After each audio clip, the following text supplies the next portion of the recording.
तो इस एपिसोड की शुरुआत में हाजिन को फिर से प्रैक्टिस करता हुआ दिखाते हैं कि हाजिन जो अब उसने यहाँ पर बाउंडलेस टेक्निक से 4th लेवल को अनलॉक किया था, तो वो बॉडी के अंदर की पावर को एब्जॉर्ब कर सकता है। और इसी के साथ ही हाजिन कहता है कि चलो अब यहाँ पर उड़ कर देखते हैं क्या मैं फ्लाई कर सकता हूँ या नहीं। और इसी के साथ ही वो बड़ी तेजी के साथ जंप करता है। तो यहाँ पर फिलहाल के लिए वो प्रॉपर फ्लाई तो नहीं कर सकता, लेकिन वो जंप करके फ्लाई कर पाता है। तो वो कहता है कि जो तो बहुत ही अच्छी बात है। वो बैम्बू ट्रीज के साथ वहां पर जंप करते हुए आगे की तरफ बढ़ता है और कहता है कि मैं यहाँ पर फ्लाई कर सकता हूँ और बहुत ही जल्दी मैं यहाँ पर फ्लाई कर पाऊंगा। फिर साथ ही वो कहता है कि अब सिर्फ एक ही चीज बची है, अब मुझे यहाँ पर अपनी डार्क शैडो की टेक्निक को यूज करना होगा। और वो सामने की तरफ हिट करता है। जब वो बैम्बू ट्री को हिट करता है तो वहां पर वो उसको तोड़ देता है और कहता है ये बहुत ही अच्छी बात है, मैंने यहाँ पर अपनी पिछली लाइफ में एक बहुत ही पावरफुल मार्शल आर्ट्स की टेक्निक जिसे डार्क शैडो की कहते हैं उसको सीखा था और उस टेक्निक की मदद से मैं असैसिन किंग बना था, यानी असैसिन किंग का टाइटल मुझे मिला था। हाजिन कहता है कि यहाँ पर इन तीनों चीजों की मदद से मैं बहुत ही जल्दी दोबारा से वैसे पावरफुल बन जाऊंगा, यानी कि एक हाइपर विजन यानी कि हाइपर सेंसेशन और दूसरी टेक्निक उसकी ये बाउंडलेस टेक्निक और तीसरी ये डार्क शैडो की, इन तीनों टेक्निक्स की मदद से वो स्ट्रांग बनने की कोशिश कर रहा है।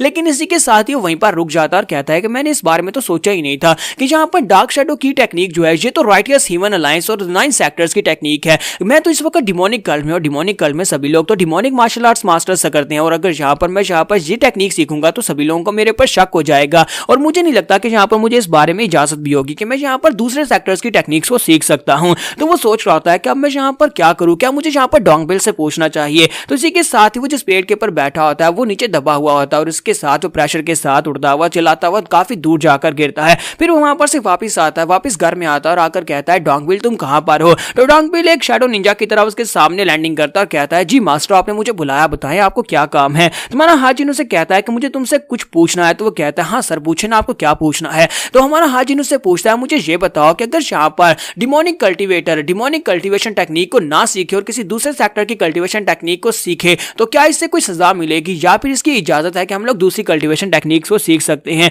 तो ये बात सुनने के बाद वो आगे से बिल्कुल खामोश होता है। फिर साथ ही कहता है सर प्लीज माफ करिएगा, मुझे आपके सवाल की समझ नहीं आई। हम लोग डिमोनिक कल्टीवेटर्स हैं तो डिमोनिक कल्टीवेशन टेक्निक से सीखेंगे ना, बाकी की सभी सेक्टर्स की बेकार टेक्निक्स को हम लोग क्यों सीखेंगे। तुम्हारा हाजिन कहता है कि मुझे लगता है कि मेरी बात की समझ नहीं आई। फिर साथ ही उसे कहता है मुझे ये बताओ कि अगर हम में से कोई यहाँ पर डिमोनिक कल्टीवेशन टेक्निक को छोड़कर किसी दूसरे राइट के सेक्टर की कल्टीवेशन टेक्निक को सीखता है तो फिर क्या होगा, क्या ये पॉसिबल है। डोंगबिल उसे कहता है कि सर मुझे इस बारे में नहीं पता, हो सकता है कि ऐसा पॉसिबल हो क्योंकि आज से पहले कभी किसी ने डिमोनिक कल्टीवेशन टेक्निक को छोड़कर दूसरी टेक्निक्स को सीखने की कोशिश नहीं की। लेकिन मैं इतना कह सकता हूं क्योंकि आप यहाँ पर डीमन लॉर्ड के पर्सनल डिसाइपल है, अगर आप यहाँ पर उनकी डिमोनिक कल्टीवेशन टेक्निक को नहीं सीखेंगे और दूसरे सेक्टर की टेक्निक को सीखेंगे तो फिर वो बहुत ज्यादा डिसअपॉइंटेड होने वाले हैं, क्योंकि उनके डिसाइपल होने का मतलब यह है कि उनकी टेक्निक्स को सीखा जाए। तो माना हाजिन कहता है कि ठीक है मुझे मेरे सवाल का जवाब मिल गया। फिर साथ ही हाजिन उसे कहता है कि मेरी एक और रिक्वेस्ट है, मैं चाहता हूं कि तुम जाओ हमारी डिमोनिक कल्ट की लाइब्रेरी में, वहां पर जाओ और मेरे ऑर्डर से, यानी कि मैं यहाँ पर तुम्हें कह रहा हूँ मेरा नाम लेकर वहां पर जितनी भी डिमोनिक कार्ड्स हैं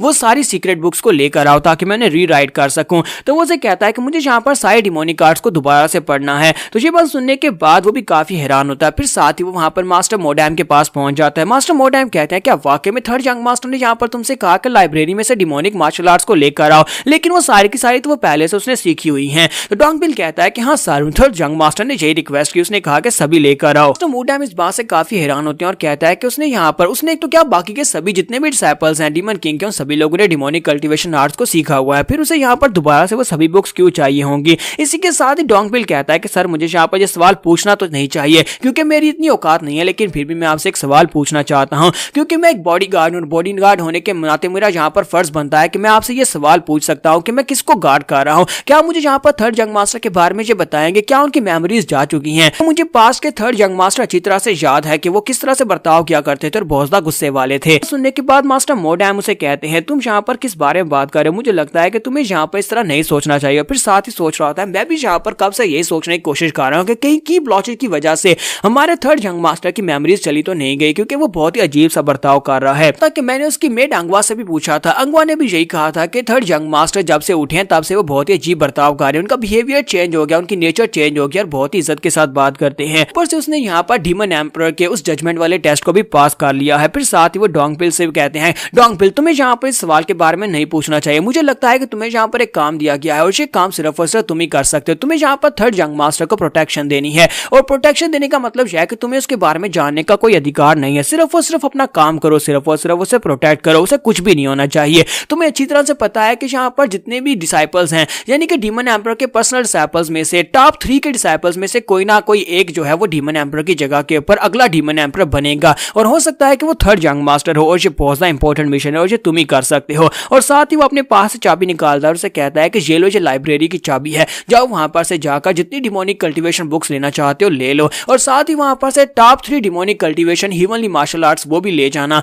और साथ ही उन्हें 3 दिन में वापस कर देना क्योंकि वो बहुत ज्यादा इंपॉर्टेंट है और उन्हें यहाँ पर 3 दिन से ज्यादा बाहर मत रखना। साथ ही मास्टर मोडैम उसे कहता है कि मुझे तुमसे एक और बात पूछनी है, मुझे ये बताओ क्या तुमने उसे बैम्बू ट्री के बारे में बता दिया, बैम्बू जंगल के बारे में बता दिया? तो वो कहता है कि नहीं सर, मैं अभी तक नहीं बता पाया लेकिन आज बता दूंगा। तो मास्टर मोडैम उसे कहते हैं वो बहुत ज्यादा खतरनाक है, मुझे लगता है कि तुम्हें जब भी यहाँ पर टाइम मिले उसे ब्रीफली एक्सप्लेन कर देना, उसे सब कुछ बताना कि बैम्बू जंगल में क्या कुछ है और वो कितना खतरनाक है, कहीं ऐसा ना हो कि यहाँ पर उसको नुकसान पहुंच जाए और उसके बाद तुम्हारे लिए ये अच्छा नहीं होगा। तो वो कहता है जी सर, मैं अभी जाऊंगा, जाकर उनको सारी बात बता दूंगा। कि वहां पर चले जाने के बाद मास्टर मोडैम सोच रहे होता है कि मुझे समझ नहीं आ रही कि डीमन एम्परर ने यहाँ पर अपने थर्ड डिसाइपल को बैम्बू ट्री जंगल में क्यों भेज दिया जबकि वो जंगल बहुत ज्यादा खतरनाक है। उसने पहले टेस्ट को पास कर लिया था, अब यहाँ पर दोबारा से उसे टेस्ट लिया जा रहा है। यहीं पर हमारे मास्टर मोडैम जो होते हैं हमें इस जंगल के बारे में बताते हैं कि बैम्बू ट्री जंगल जो है ये हीवनली डिमोनिक कल्ट से भी पहले से यहाँ पर है क्योंकि हीवनली डिमोनिक कल्ट जो था वो इसके बाद यहाँ पर बनाया गया था, लेकिन हमारे हीवनली डिमोनिक कल्ट के मास्टर भी यहाँ पर इस जंगल को ध्वस्त नहीं कर पाए और इसके ऊपर कंप्लीट कब्जा नहीं कर पाए।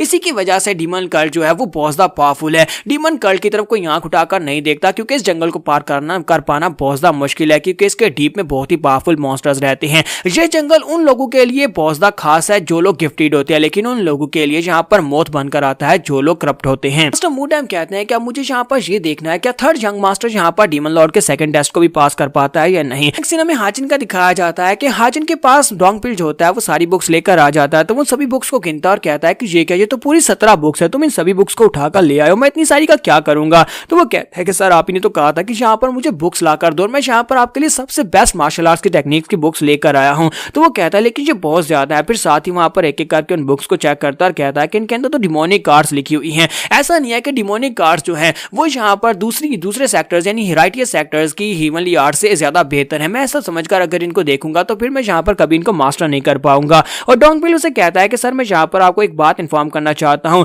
इन बुक्स में से 3 बुक्स ऐसी हैं जिनको आपको यहाँ पर 3 दिन के अंदर अंदर रिटर्न करना होगा। ये तीनों बुक्स ऐसी हैं जो कि सिर्फ और सिर्फ तीनों यंग मास्टर्स को दी गई थी, यानी कि 3 टॉप 3 रैंकिंग के। आप भी उनमें से एक थे, आपको भी यहाँ पर इनमें से एक बुक दी गई थी और आपने भी उसको मास्टर किया था। हमें इसे जल्दी से जल्दी वापस करनी है, स्पेशली 3 दिन के अंदर अंदर। कि हमारा डोंगपिल जो होता है वो हाजिन की तरफ देखकर सोच रहा था कि मुझे लगता है कि यहाँ पर ये तीनों हीवनली डिवाइन कल्ट की ये तीनों ही मार्शल आर्ट्स की बुक्स बोल चुकी हैं। हालांकि इसने यहाँ पर इन तीनों मार्शल आर्ट्स की बुक्स को मास्टर किया हुआ है, तो इन्हें पहले तक इसे ये तीनों आर्ट्स बड़ी अच्छे से आती थी। हाजिन उसे कहता है क्या हुआ, तुम यहाँ पर मुझे इस तरह से क्यों देख रहे हो? तो वो कहता है कि सर प्लीज मुझे माफ करिएगा, लगता है कि मैंने यहाँ पर आपकी टोटली एक न्यू साइड देखी है क्योंकि आज से पहले मैंने आपको इस तरह से नहीं देखा, आप काफी ज्यादा कंफ्यूज लगते हैं जैसे कि आप सब कुछ भूल चुके हो। तुम्हारा हाजिन सोच रहा था कि मुझे यहाँ पर से कुछ ना कुछ बहाना बनाना का, मैं ये तो नहीं कह सकता कि इस बॉडी के अंदर मैं नया हूँ और मुझे यहाँ पर कुछ भी याद नहीं है। तो यहाँ पर हम लोग अपने एपिसोड 11 का एंड करेंगे। नेक्स्ट एपिसोड में देखेंगे क्या हमारा हाजिन यहाँ पर इन डिमोनिक आर्ट्स को भी मास्टर कर पाएगा या नहीं। तो एपिसोड की एक्सप्लेनेशन अच्छी लगी हो तो कमेंट करके जरूर बताइएगा और वीडियो को लाइक करना मत भूलिएगा। Thank you.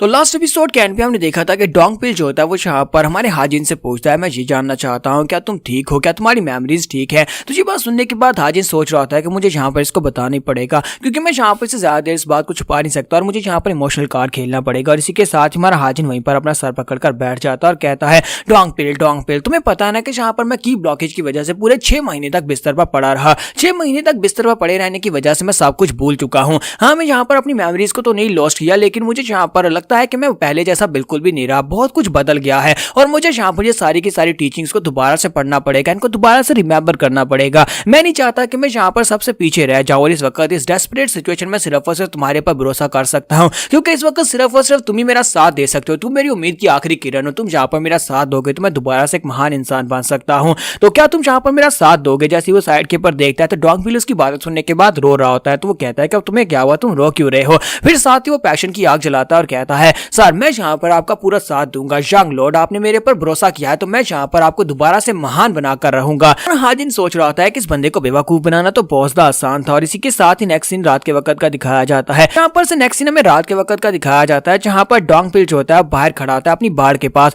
ये बाड़ उसी ने लगाई थी ताकि यहाँ पर प्रोटेक्शन की जा सके। वो सोच रहा होता है मुझे लगता है कि अब यहाँ पर बैम्बू ट्री जंगल के अंदर 10 दिन में ये सब कुछ स्टार्ट होने वाला है, यानी कि यहाँ पर पावरफुल मॉन्स्टर यहाँ पर आने वाले हैं। मुझे यहाँ पर इस बैरिकेड को और ज्यादा पावरफुल बनाना होगा, क्योंकि जब तक हम लोग बैरिकेड के अंदर रहेंगे मॉन्स्टर्स यहाँ पर अंदर नहीं आ पाएंगे। फिर साथ ही वो सोच रहा था मुझे यहाँ पर और ज्यादा पावरफुल बैरियर बनाना क्रिएट करना होगा, क्योंकि फिलहाल के लिए तो हम लोग यहाँ पर सेफ है, लेकिन अगर कोई पावरफुल मॉन्स्टर यहाँ पर आ जाता है तो हम लोग नहीं बच पाएंगे, क्योंकि हमारे यंग मास्टर इस वक्त फिलहाल के लिए अपनी स्टडीज के ऊपर पूरी तरह से फोकस कर रहे हैं। वो दोबारा से अपनी नॉलेज को हासिल करना चाहते हैं और मैं यहाँ पर उनको बिल्कुल भी डिस्टर्ब नहीं करना चाहता। साथ ही वो सोच रहा था मुझे लगता है कि यंग मास्टर को यहाँ पर ट्रेनिंग करने के लिए वेपन्स की भी जरूरत पड़ेगी। मुझे पता है कि वो पहले किस तरह के वेपन्स को यूज करते थे। आज मैं यहाँ पर वापस जाता हूँ और उनके लिए कुछ वेपन्स लेकर आता हूँ। मेरे ख्याल में अभी मुझे यहाँ पर से चले जाना चाहिए और अभी जाकर उनके लिए वेपन्स लेकर आता हूँ, सबसे बेस्ट वेपन्स लेकर आऊंगा ताकि वो प्रैक्टिस कर सके। तो इसी के साथ ही वहां पर से चला जाता है। उसके चले जाने के बाद हमारे हाजिन को दिखाता है कि हमारा हाजिन जो होता है वहां पर सोते सोते साथ ही वो सोच रहा होता है कि मैं यहाँ पर अपनी डार्क शैडो की जो है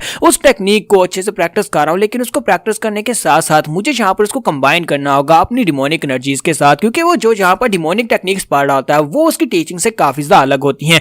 तो वो कहता है कि मेरे पास जो 9 सेक्टर्स हैं, बाकी के जितने सेक्टर्स की टेक्निक्स हैं वो सारी की सारी स्टेल्थ टेक्निक है, स्पीड टेक्निक है, एजिलिटी टेक्निक है या फिर यहाँ पर डिफेंसिव टेक्निक है, लेकिन डिमोनिक टेक्निक्स मैंने अभी तक जितनी पढ़ी हैं वो सारी की सारी सिर्फ और सिर्फ क्या उसे कहते हैं बिजर्क टेक्निक है, यानी कि अटैक टाइप की टेक्निक्स है। ये फोर्सफुली अटैक करने और डिस्ट्रक्शन टेक्निक के बराबर हैं। तो अगर यहाँ पर इसको समझा जाए तो यहाँ पर ये सिर्फ और सिर्फ फोर्स को हासिल करने के बारे में है। लेकिन क्या ये पॉसिबल है? क्या ये पॉसिबल है कि मैं अपनी डार्क शैडो की को यहाँ पर इस टेक्निक के साथ मर्ज कर सकूं? अगर मैं यहाँ पर दोनों टेक्निक्स को आपस में मर्ज कर सकता हूं तो इसके साथ ही एक बहुत ही महान और लेजेंडरी टेक्निक बन जाएगी। तो हाजिन कहता है कि इस वक्त मैंने यहाँ पर जितने भी स्क्रोल्स को पढ़ा है वो सारी की सारी सीक्रेट ह्यूमनली डिमोनिक टेक्निक्स है, लेकिन मैं इन सभी को यहाँ पर थोड़े समय में मास्टर नहीं कर सकता। मुझे यहाँ पर इनमें से चूज करना होगा। मुझे चूज करना होगा कि इन 3 मेन टेक्निक्स में से जिसे 3 दिन में रिटर्न करना, उनमें से किसी एक टेक्निक को मुझे चूज करना होगा। तो उसके अंदर एक ट्रू डिमोनिक कार्ड होती है। तो वो सोच रहा था मुझे लगता है कि ये वाली टेक्निक काम करेगी और इसी के साथ ही वो उस टेक्निक के फायदे देखता है, फिर साथ उसको पढ़ता और कहता है कि चलो यहाँ पर आप अपनी सेंसेस को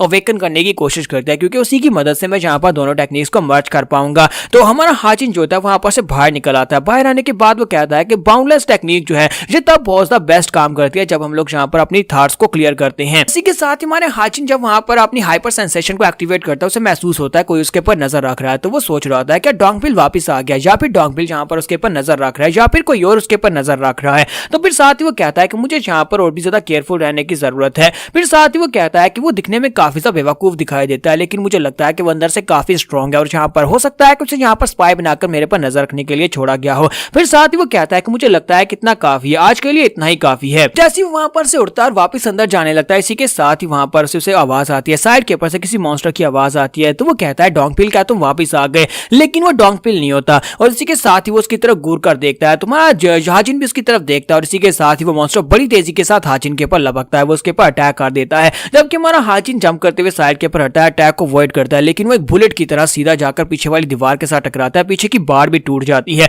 और वो काफी दूर जाकर गिरता है, यानी हाजिन नहीं वो मॉन्स्टर जाकर गिरता है। तो हाजिन कहता है कि ये क्या चीज थी, ये तो बहुत ज्यादा डेंजरस है, अगर मेरे साथ टकराता तो मेरी बॉडी के परखच्चे उड़ जाते। फिर साथ ही जैसे वहां पर देखता है कि वहां पर क्या चीज गिरी थी, वो क्या चीज थी जिसने अटैक किया था, तो वो एक 3 सर वाला बड़ा सा मुर्गा होता है। तो वो कहता है कि ये क्या, ये तो एक बड़ा सा चिकन है और इतना बड़ा कैसे हो सकता है, इसके तो 3 सर हैं। तो हाजिन इस बात से बहुत ज्यादा हैरान हो जाता है और कहता है कि इतना बड़ा चिकन कैसे हो सकता है, इसकी 6 टांगे, 6 पैर और साथ इसकी 3 गर्दनें हैं, ऐसा बिल्कुल भी नहीं पॉसिबल हो सकता। मैंने आज से पहले इतना बड़ा मॉन्स्टर कभी नहीं देखा, इतना बड़ा चिकन मॉन्स्टर तो बिल्कुल भी नहीं देखा। तो वो जो बड़ा सा चिकन मॉन्स्टर होता है वो हाजिन की तरफ देखता है और उससे फाइट करने के लिए बिल्कुल रेडी होता है। हाजिन कहता है कि सीरियसली मैं तो यहाँ पर बिल्कुल स्पीचलेस हूँ, क्या मुझे वाकई में यहाँ पर एक बड़े से चिकन से फाइट करनी होगी? और इसी के साथ ही वो क्लक क्लक करते हुए बड़ी तेजी के साथ फिर से उसके ऊपर अटैक करने के लिए आगे बढ़ता है। हाजिन कहता है कि इसकी स्पीड तो बहुत ज्यादा है, जब मैं असैसिन था इसकी स्पीड तो उसी के बराबर ही है, और वो बड़ी तेजी के साथ उसके ऊपर अटैक करके गुजरता है, जिसकी वजह से हमारे हाजिन के कपड़े फट जाते हैं। उसके पंख जो होते हैं वो काफी ज्यादा स्ट्रॉन्ग होते हैं और वो जंप करते हुए ऊपर उड़ भी सकता है,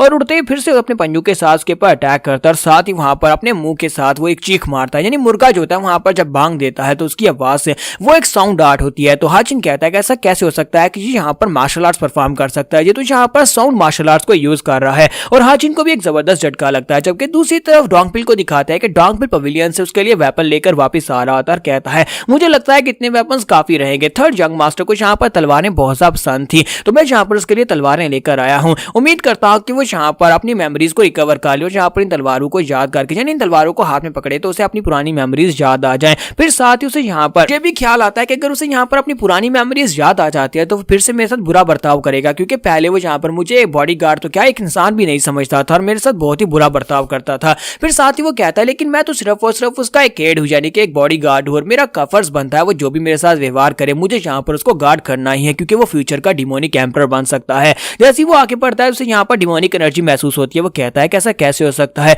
ये डिमोनिक एनर्जी और ये ब्लड लस्ट ये कहाँ से आ रहा है? तो वो कहता है ये तो उसी एरिया से आ रहा है जहाँ पर थर्ड यंग मास्टर है, और वो बड़ी तेजी से भागता हुआ उस तरफ आगे बढ़ता है। जबकि दूसरी तरफ बड़ा सा मुर्गा जो होता है वो फाइट करने के लिए रेडी होता है और हमारा हाजिन भी उससे फाइट कर रहा होता है। हाजिन कहता है कि मैं पीछे नहीं हट सकता और इसी के साथ ही वो उसे एक जबरदस्त पंच मारता है, लेकिन जब वो पंच मारता है तो मुर्गा अपनी एक टांग के साथ उसके बाजू को पकड़ लेता है और इसी के साथ ही वो एक टांग को पकड़ने के साथ दूसरे मुंह के साथ उसके ऊपर अटैक करने लगता है। तो हाजिन कहता है कि अब मैं क्या करूं, और साथ ही वो अपने हाथ को अपने पंजे को घुमाकर हमारे हाजिन को उठाकर नीचे पटक देता है। जैसे वो हाजिन को वहां पर पटकता है फिर साथ ही फिर से अपनी चोंच खोलकर वहां पर अपनी साउंड मार्शल आर्ट्स को यूज करते हुए हाजिन के ऊपर अटैक करता है, जिसकी वजह से हमारे हाजिन के ऊपर बहुत ही जबरदस्त प्रेशर पड़ता है। इतनी तेज हवा आती है कि वो कहता है अब मैं यहाँ पर क्या करूँ, ये तो बहुत ही पावरफुल साउंड आर्ट्स को यूज कर रहा है, मैं यहाँ पर इसके साउंड आर्ट्स के सामने नहीं टिक पा रहा। मुझे लगता है कि ये कोई ऑर्डिनरी म्यूटेंट चिकन नहीं है बल्कि एक बहुत ही पावरफुल और टफ है, मुझे यहाँ पर किसी वेपन की जरूरत पड़ेगी। वो वहां पर वेपन को ढूंढ रहा था, इसी के साथ ही वहां पर एक बांस का टुकड़ा यानी बैम्बू का टुकड़ा उसे दिखाई देता है,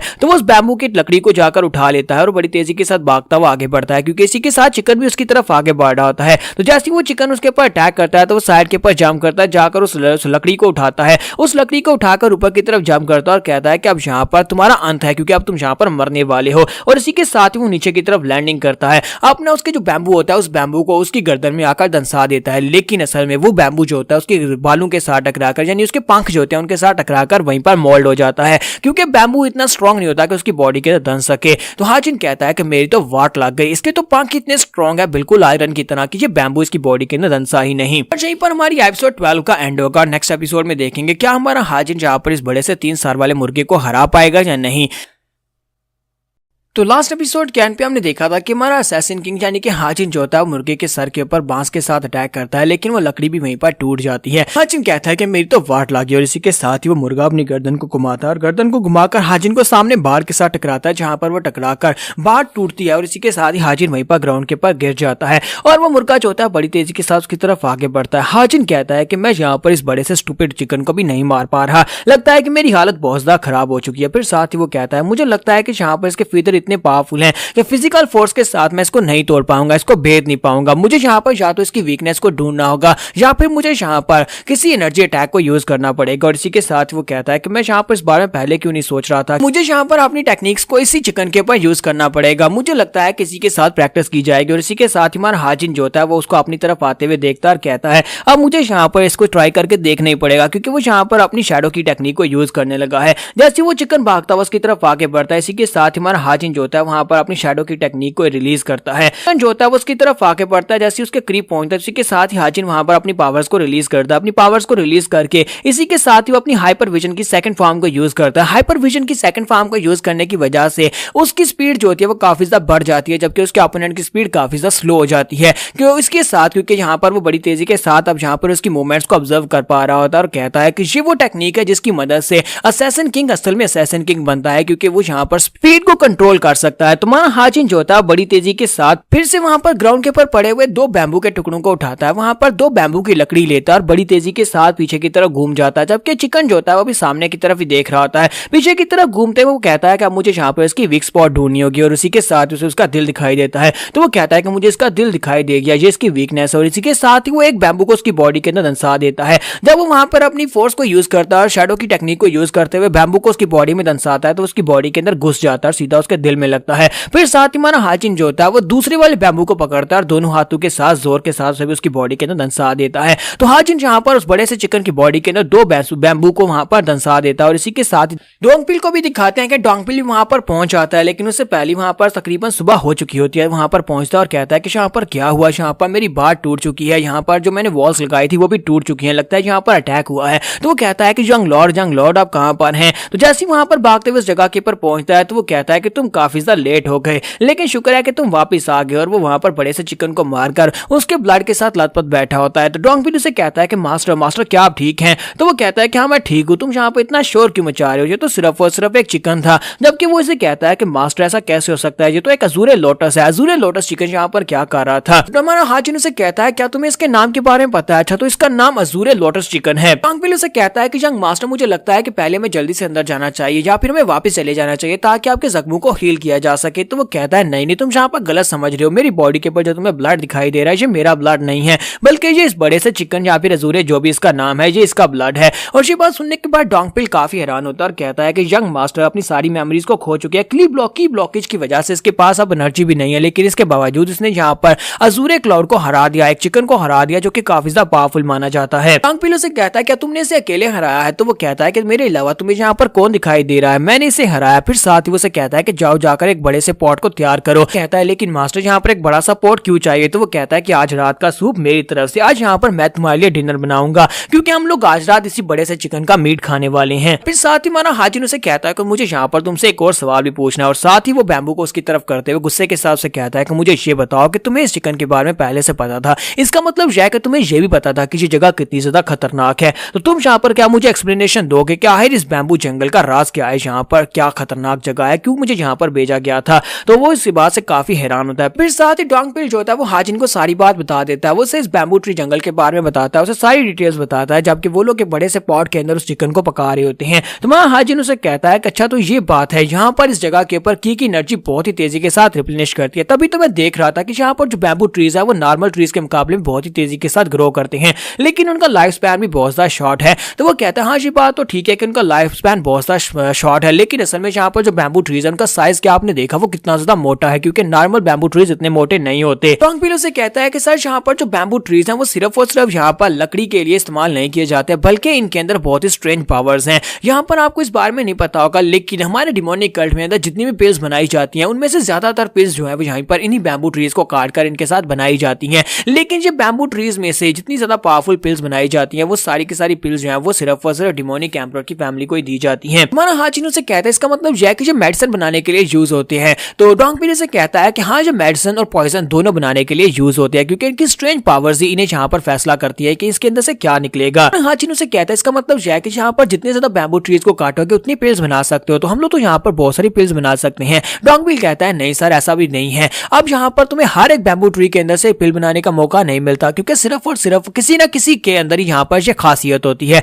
और जितना ज्यादा आप इसके डीप एरिया में जाएंगे उतनी ज्यादा आपको यहाँ पर खास पावर्स वाले बैम्बू ट्रीज मिलेंगे जिनके साथ आप बेहतर क्वालिटी की पिल्स बना सकते हैं। लेकिन जितना ज्यादा आप डीप जाएंगे उतना ज्यादा खतरा बढ़ता जाएगा। हाजिन उसे कहता है क्या वाकई में ये जंगल इतना ज्यादा खतरनाक है? तो वो कहता है हाँ ये जंगल बहुत ज्यादा खतरनाक है, क्योंकि जितना ज्यादा आप डीप एरिया में जाते हैं वहां पर बीस्ट की पावर लेवल्स भी बढ़ती है और उनके साइज भी बढ़ जाते हैं, जिसकी वजह से उन्हें हराना बहुत ज्यादा मुश्किल हो जाता है। यहाँ पर जिस बड़े से 3 साल वाले चिकन को हराया है ये उन सभी में से सबसे ज्यादा लोएस्ट कैटेगरी का है, क्योंकि ये सबसे ज्यादा लोएस्ट पावरफुल है। तो वो कहता है क्या ये सबसे ज्यादा कमजोर था? तो वो कहता है हाँ ये सबसे ज्यादा कमजोर था। यहाँ तक डीपेस्ट एरिया में जाकर कभी कभी यहाँ पर एक एक्सपीडिशन होती है जिसमें सिर्फ और सिर्फ एल्डर्स और यहाँ तक कि मास्टर मूडैम खुद उनके साथ आते हैं, ताकि वो लोग डीपर एरिया में जाकर कुछ बैम्बू ट्रीज को रिट्रीव कर सके जिनके साथ अच्छी पिल्स बनाई जा सके। लेकिन उन लोगों को भी यहाँ पर बहुत ही खतरनाक फाइट में घुसना पड़ता है, तभी जाकर कुछ बैम्बू ट्रीज को ला पाते हैं। तो वो कहता है क्या वाकई में यहाँ पर एनिमल्स हम इतने पावरफुल हैं? इसका मतलब यह है कि डीपर एरिया के मॉन्स्टर्स बहुत ज्यादा खतरनाक है कि एल्डर्स भी उनको संभाल नहीं सकते। तो डोंगबिल से कहता है कि हाँ सर इसी वजह से हम लोग यहाँ पर इस एरिया में सेफ थे, क्योंकि इस एरिया में मॉन्स्टर्स बहुत ज्यादा कम आते हैं और कभी कभी कोई मॉन्स्टर यहाँ पर निकल आता है, लेकिन मैंने सोचा नहीं था कि 3 साल वाला मुर्गा यहाँ पर पहुंच जाएगा। जिन कहता है इसी वजह से तुमने यहाँ पर इस एरिया के इर्द गिर्द यहाँ पर डबल नहीं बल्कि ट्रिपल वॉल बनाई हुई है ताकि तुम यहाँ पर इस एरिया को प्रोटेक्ट कर सको। वो कहता है हाँ सर मैंने यहाँ पर इसीलिए यहाँ पर वॉल बनाई थी ताकि आपको यहाँ पर प्रोटेक्ट किया जा सके। हमारा हाजिन जो होता है वहां पर बाउल के अंदर एक लेग पीस को रखता है और उसे कहता है कि ये लो पहला बाउल तुम्हारा, तुम इसको पियो, मैंने इसे अच्छे से कुक किया है। तो वो कहता है लेकिन मास्टर क्या वाकई में इसे खाया जा सकता है, क्या इस सूप को पिया जा सकता है? तो वो कहता है हाँ तुम इसको पी सकते हो, अगर तुम्हें यहाँ पर ये लगता है कि तुम्हारा स्टमक बहुत ज्यादा वीक है तो फिर इसको मत खाना, पर मुझे तो इसकी आदत है। और इसी के साथ ही वो कहता है नहीं ऐसी बात नहीं, और साथ ही वो सूप को पी जाता है और कहता है मास्टर जी तो बहुत ज्यादा अच्छा था, क्या मुझे एक और बाउल मिलेगा? और इसी के साथ ही हमारा हाजिन वहां पर सोच रहा होता है क्या डिमोनिक एम्परर ने जानबूझकर मुझे इस जगह के ऊपर भेजा है, जबकि उसे अच्छी तरह से पता है कि जगह कितनी खतरनाक है। आखिर वो मुझसे क्या चाहता है? क्या वो चाहता है कि मैं यहाँ पर किसी मॉन्स्टर के हाथ से मर जाऊं? कि मैंने यहाँ पर डिमोनिक कल्ट को छोड़ने की बात की थी, मैंने ये तो नहीं कहा था कि मुझे किसी खतरनाक जंगल में बेचकर मरवा दो। सीन में हमारे हाजिन को दिखाता है कि हमारा हाजिन जो होता है वो तकरीबन 10 बुक्स को रिटर्न कर देता है और कहता है कि मैंने सभी बुक्स को पढ़ लिया, इन्हें वापस ले जाओ। तो वो कहता है कि इसने इतनी जल्दी यहाँ पर इन सारी बुक्स को कैसे पढ़ लिया है। हाजिन इस बात से काफी हैरान होता है क्योंकि वो यहाँ पर इन सभी बातों को नोट कर रहा था कि यहाँ पर बिना मार्शल प्रोवेस के यानी कि बिना की को यूज किए हुए एक बड़े से चिकन को हरा सकता है और साथ ही यहाँ पर इसकी पावर चली गई है, लेकिन इसके बावजूद यहाँ पर इस बारे में बिल्कुल परेशान नहीं है। ऐसे लगता है जैसे ये अभी भी बहुत सा स्ट्रॉन्ग है और जब ये घूर कर देखता है तब तो यहाँ पर पैरों के नीचे से जमीन निकल जाती है। मुझे लगता है कि अगर यहाँ पर दोबारा से अपनी कल्टीवेशन को हासिल कर लेता है तो ये एक बहुत ही परफेक्ट डिमोनिक एम्परर बन सकता है। तो हमारा हाजिन जो होता है यहाँ पर फाइनली फैसला कर लेता है कि वो यहाँ पर उन तीनों महान डिमोनिक कार्ड्स को मास्टर करेगा जो तीनों डिमोनिक कार्ड्स तीनों यंग मास्टर्स को दी गई हैं, लेकिन वो अपनी डार्क शैडो की को भी उसके साथ मिक्स करेगा। यहाँ पर ये कैसे कर पाएगा ये हम लोग नेक्स्ट एपिसोड में देखेंगे। क्या वो कर पाएगा या नहीं, क्या वो एक नई मार्शल आर्ट्स की टेक्निक बना पाएगा या नहीं। एपिसोड की एक्सप्लेनेशन अच्छी लगी हो तो कमेंट करके जरूर बताइएगा। वीडियो को लाइक करना मत भूलिएगा। Thank you. तो गाइस कैसे हैं आप सब लोग। लेगेसी ऑफ असैसिन किंग के एपिसोड 14 के साथ हाजिर हो। तो लास्ट एपिसोड के एंड पे हमने देखा था हाजिन जो होता है अपनी पास्ट लाइफ की मार्शल आर्ट्स की टेक्निक्स को मास्टर करने की कोशिश कर रहा था, लेकिन वो सोच रहा था कि मैं डिमोनिक कर्ल में हूं तो मुझे यहाँ पर डिमोनिक कर्ल की टेक्निक्स को सीखना चाहिए क्योंकि यहाँ पर सभी को मेरे ऊपर शक हो सकता है। तो इसी के साथ ही वो सोच रहा था क्या मैं यहाँ पर डिमोनिक कार्ड्स को अपनी डार्क शैडो की टेक्निक के अंदर मर्ज कर सकता हूँ या नहीं। और इसी के साथ ही वो सोच रहा था कि यहाँ पर साफ पानी के अंदर इंक का एक छोटा सा कतरा मिला दिया जाए तो पूरा पानी जो होता है उसका रंग काला हो जाएगा। इसी तरह मुझे यहाँ पर अगर डार्क शैडो टेक्निक को यहाँ पर इसके साथ मर्ज करना है डिमोनिक कार्ड के साथ, इसका मतलब यह है कि वो कंप्लीटली डिमोनिक हो जाएगी, लेकिन इसके लिए मुझे यहाँ पर एनर्जीज को अलग-अलग करना होगा। इसी के साथ ही हमारा हाजिन जो होता है वहां पर बैठ के कल्टीवेट करना स्टार्ट करता है। तो वो कहता है कि चलो फिर यहाँ पर इसको कंटिन्यू करते हैं, चलो देखते हैं कि मेरी किस्मत में क्या है, क्या मैं यहाँ पर इसको कंटिन्यू कर इसको मुकम्मल कर पाऊंगा या नहीं, इसमें सक्सेस मिलेगी या नहीं। और इसी के साथ ही वो दोनों टेक्निक्स को सेम टाइम के ऊपर रिलीज करता है। तो एक उसकी अपनी पुरानी टेक्निक होती है जब वो असैसिन किंग था उस वक्त उसके पास डार्क शैडो टेक्निक थी और दूसरी उसकी डिमोनिक कार्ड्स होती है। दोनों की एनर्जी ऑफिस अलग होती है और दोनों की एनर्जी वहां पर आपस में मर्ज होने लगी है। जबकि दूसरी तरफ डोंगपिल को दिखाता है कि डोंगपिल कहता है कि मास्टर को यहाँ पर पूरे 12 दिन हो गए हैं वो रूम के अंदर बैठे हुए हैं। यंग मास्टर 12 दिन से रूम के अंदर से बाहर नहीं निकले और उन्होंने स्पेशली कहा था कि मुझे डिस्टर्ब मत करना क्योंकि मैं यहाँ पर कल्टीवेट कर रहा हूँ। तो पता नहीं क्या वो कल्टीवेट कर भी पाएंगे या नहीं। और इसी के साथ अंदर का सीन दिखाते हैं कि 12 दिन हो चुके हैं। 12 दिन के बाद हमारा हाजिन जो होता है वो यहाँ पर इसके करीब पहुंच चुका था, बहुत ही करीब पहुंच चुका था कि अपनी डार्क शैडो टेक्निक और साथ में डिमोनिक कर्ल की टेक्निक्स को आपस में मर्ज कर सके। और इसी के साथ इसकी डार्क शैडो टेक्निक जो होती है वो इस डिमोनिक कल्टीवेशन टेक्निक के अंदर मर्ज हो जाती है। और जैसे ही वहां पर उसका पुराना सेल्फ गायब हो जाता है, इसका मतलब है कि उसने यहाँ पर नई डिमोनिक कार्ड को मास्टर कर लिया है। तो वो कहता है कि मैंने कर लिया और उसकी बॉडी के अंदर बहुत सारी डिमोनिक एनर्जी आसपास से एब्जॉर्ब होना शुरू हो जाती है क्योंकि उसने फाइनली यहाँ पर मार्शल आर्ट्स की पहली टेक्निक को सीख लिया है। जबकि डोंगपिल को भी बाहर वहां पर बहुत ही पावरफुल डिमोनिक एनर्जी का सर्ज महसूस होता है। तो वो कहता है लगता है कि यंग मास्टर यहाँ पर अपनी एनर्जी को हासिल करने में कामयाब रहे, उन्होंने यहाँ पर अपने आप को कल्टीवेट करना सीख लिया है दोबारा से। और इसी के साथ ही हाजिन की तरफ दिखाते हैं कि हाजिन की पावर लेवल्स भी बाइबल साइड से काफी ज्यादा बढ़ चुकी होती हैं। तो हाजिन कहता है कि मैं यहाँ पर इस नई टेक्निक को डार्क शैडो डिमोनिक कार्ड कहूंगा क्योंकि इसके अंदर डिमोनिक कार्ड भी मिक्स है। और इसी के साथ ही नेक्स्ट सीन जो होता है मॉन्स्टर्स का दिखाया जाता है क्योंकि हाजिन अब यहाँ पर क्योंकि उसके पास मार्शल आर्ट्स आ चुकी है तो मार्शल आर्ट्स को अब यूज भी तो करना पड़ेगा ना। तो इस मार्शल आर्ट्स को लेकर वो जंगल के डीपर एरिया में जाता है। यहाँ पर जिंग नाम के मॉन्स्टर्स होते हैं जो कि आधे ह्यूमनॉइड टाइप के होते हैं, यानी कि वो कुछ बंदर टाइप के मॉन्स्टर होते हैं लेकिन ह्यूमनॉइड होते हैं और वहां पर उनके ऊपर अटैक कर रहे होते हैं। जबकि डोंगपिल भी उसके साथ ही होता है। तो डोंगपिल काफी बुरी हालत में होता है क्योंकि वो थक चुका होता है। वो कहता है कि ये जगह काफी ज्यादा खतरनाक है यंग मास्टर, मुझे लगता है कि हमें यहाँ से वापस चलना चाहिए, जितना ज्यादा हम लोग आगे बढ़ेंगे उतने ज्यादा जिंग मॉन्स्टर्स निकलते जाएंगे। तो हाजिन उसे कहता है कि मुझे पता है कि यहाँ पर ये जंगल कितना ज्यादा खतरनाक है और जितना ज्यादा आगे बढ़ेंगे मॉन्स्टर्स उतनी ज्यादा बढ़ते जाएंगे, लेकिन तुम्हें ये हैरान करने वाली बात नहीं लगती। तुमने कहा था कि इस तरह के जिंग मॉन्स्टर्स जो हैं ये हर्ड में घूमते हैं, यानी कि ये पैक्स में घूमते हैं, लेकिन यहाँ पर सिर्फ और सिर्फ 3 ही हैं। इनके बाकी के सभी लोग कहाँ पर है? तुमने तो कहा था कि यहाँ पर बहुत सारे होने चाहिए। और इसी के साथ उसे साइड के ऊपर से आवाज आती है तो ये दोनों जल्दी से पीछे की तरफ घूमते हैं और कहता है कि अब यहाँ पर ये आवाज कहाँ से आ रही है। तो वहां पर उनका पूरा हर्ड होता है, यानी कि उनका पूरा झुंड होता है जिसमें बहुत सारे जिंग मॉन्स्टर्स होते हैं। तो डोंगपिल उसे कहता है कि मास्टर मुझे नहीं लगता कि हम लोग इनको हैंडल कर पाएंगे, चलो यहाँ से निकलते हैं। जबकि हमारा हाजिन उसे कहता है कि नहीं मास्टर माँ, मुझे लगता है कि हमें यहीं पर रुककर इनसे फाइट करनी चाहिए।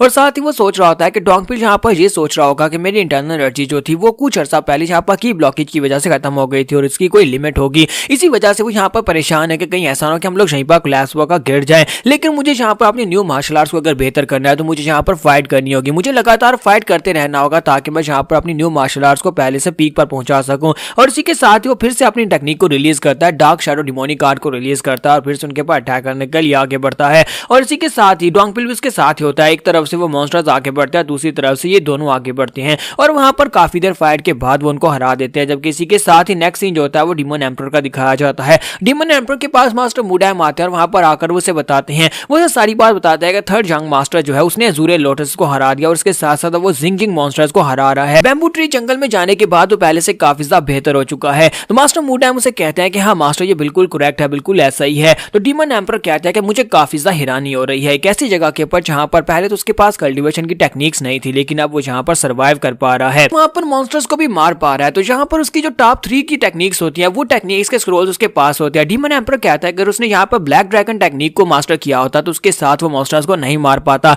अगर उसने यहाँ पर इस दूसरी फ्लेम टेक्निक को मास्टर किया था तो मुझे लगता है कि इसके साथ ये मास्टर नहीं कर पाता, क्योंकि ये टेक्निक काफी ज्यादा हैवी है। और तीसरी टेक्निक मुझे लगता है कि उसने इस वाली टेक्निक को भी मास्टर नहीं किया। तो मास्टर मूडाइम भी उसकी बात सुनकर काफी हैरान हो रहे होते हैं। तो डिमोनिक एम्परर से कहता है कि यहाँ पर ये वाली तीनों सीक्रेट टेक्निक्स जो थी ये सीक्रेट लाइब्रेरी से उसे दी गई हैं, तो ये टेक्निक उसे यहाँ पर किस लिए दी गई। तो इसी के साथ ही वो सोच रहे होते हैं कि मुझे लगता है कि उसने यहाँ पर किसी और टेक्निक को मास्टर किया है जिस मार्शल आर्ट्स की टेक्निक की वजह से वो यहाँ पर मॉन्स्टर्स का शिकार इतनी आसानी से कर पा रहा है, क्योंकि यहाँ पर हमारी तीनों टेक्निक्स लाइक नहीं है कि वो जाकर उन मॉन्स्टर्स को अकेले मार सके, वो भी लो लेवल में। तो मूडाइम उसके सामने अपना सर झुकाते और कहते हैं कि मुझसे बहुत बड़ी गलती होगी, मैंने आपकी परमिशन के बिना सीक्रेट लाइब्रेरी में से टॉप 3 मार्शल आर्ट्स की डिमोनिक आर्ट्स को उस लड़के को दे दिया, यानी थर्ड यंग मास्टर को दे दिया, प्लीज मेरा सर काट दें। तो डीमन एम्परर से कहता है कि तुम्हें पता है कि तुमने यहाँ पर गलती की है। तो वो कहते हैं हाँ सर मुझे पता है कि मैंने गलती की है। डीमन एम्परर से कहता है लेकिन तुम सीक्रेट लाइब्रेरी की सारी मार्शल आर्ट्स की टेक्निक्स को एक्सेस कर सकते हो, तुम्हें इसकी इजाजत है। तो वो कहता है लेकिन मैंने आपको पहले रिपोर्ट नहीं किया। तो वो कहते हैं कोई बात नहीं, मुझे ये बताओ क्या तुम्हें अपने किए के ऊपर कोई पछतावा है। तो वो कहते हैं नहीं सर मुझे कोई पछतावा नहीं है, मुझे लगता है कि थर्ड यंग मास्टर ने उन बुक्स को पढ़कर काफी कुछ हासिल किया है।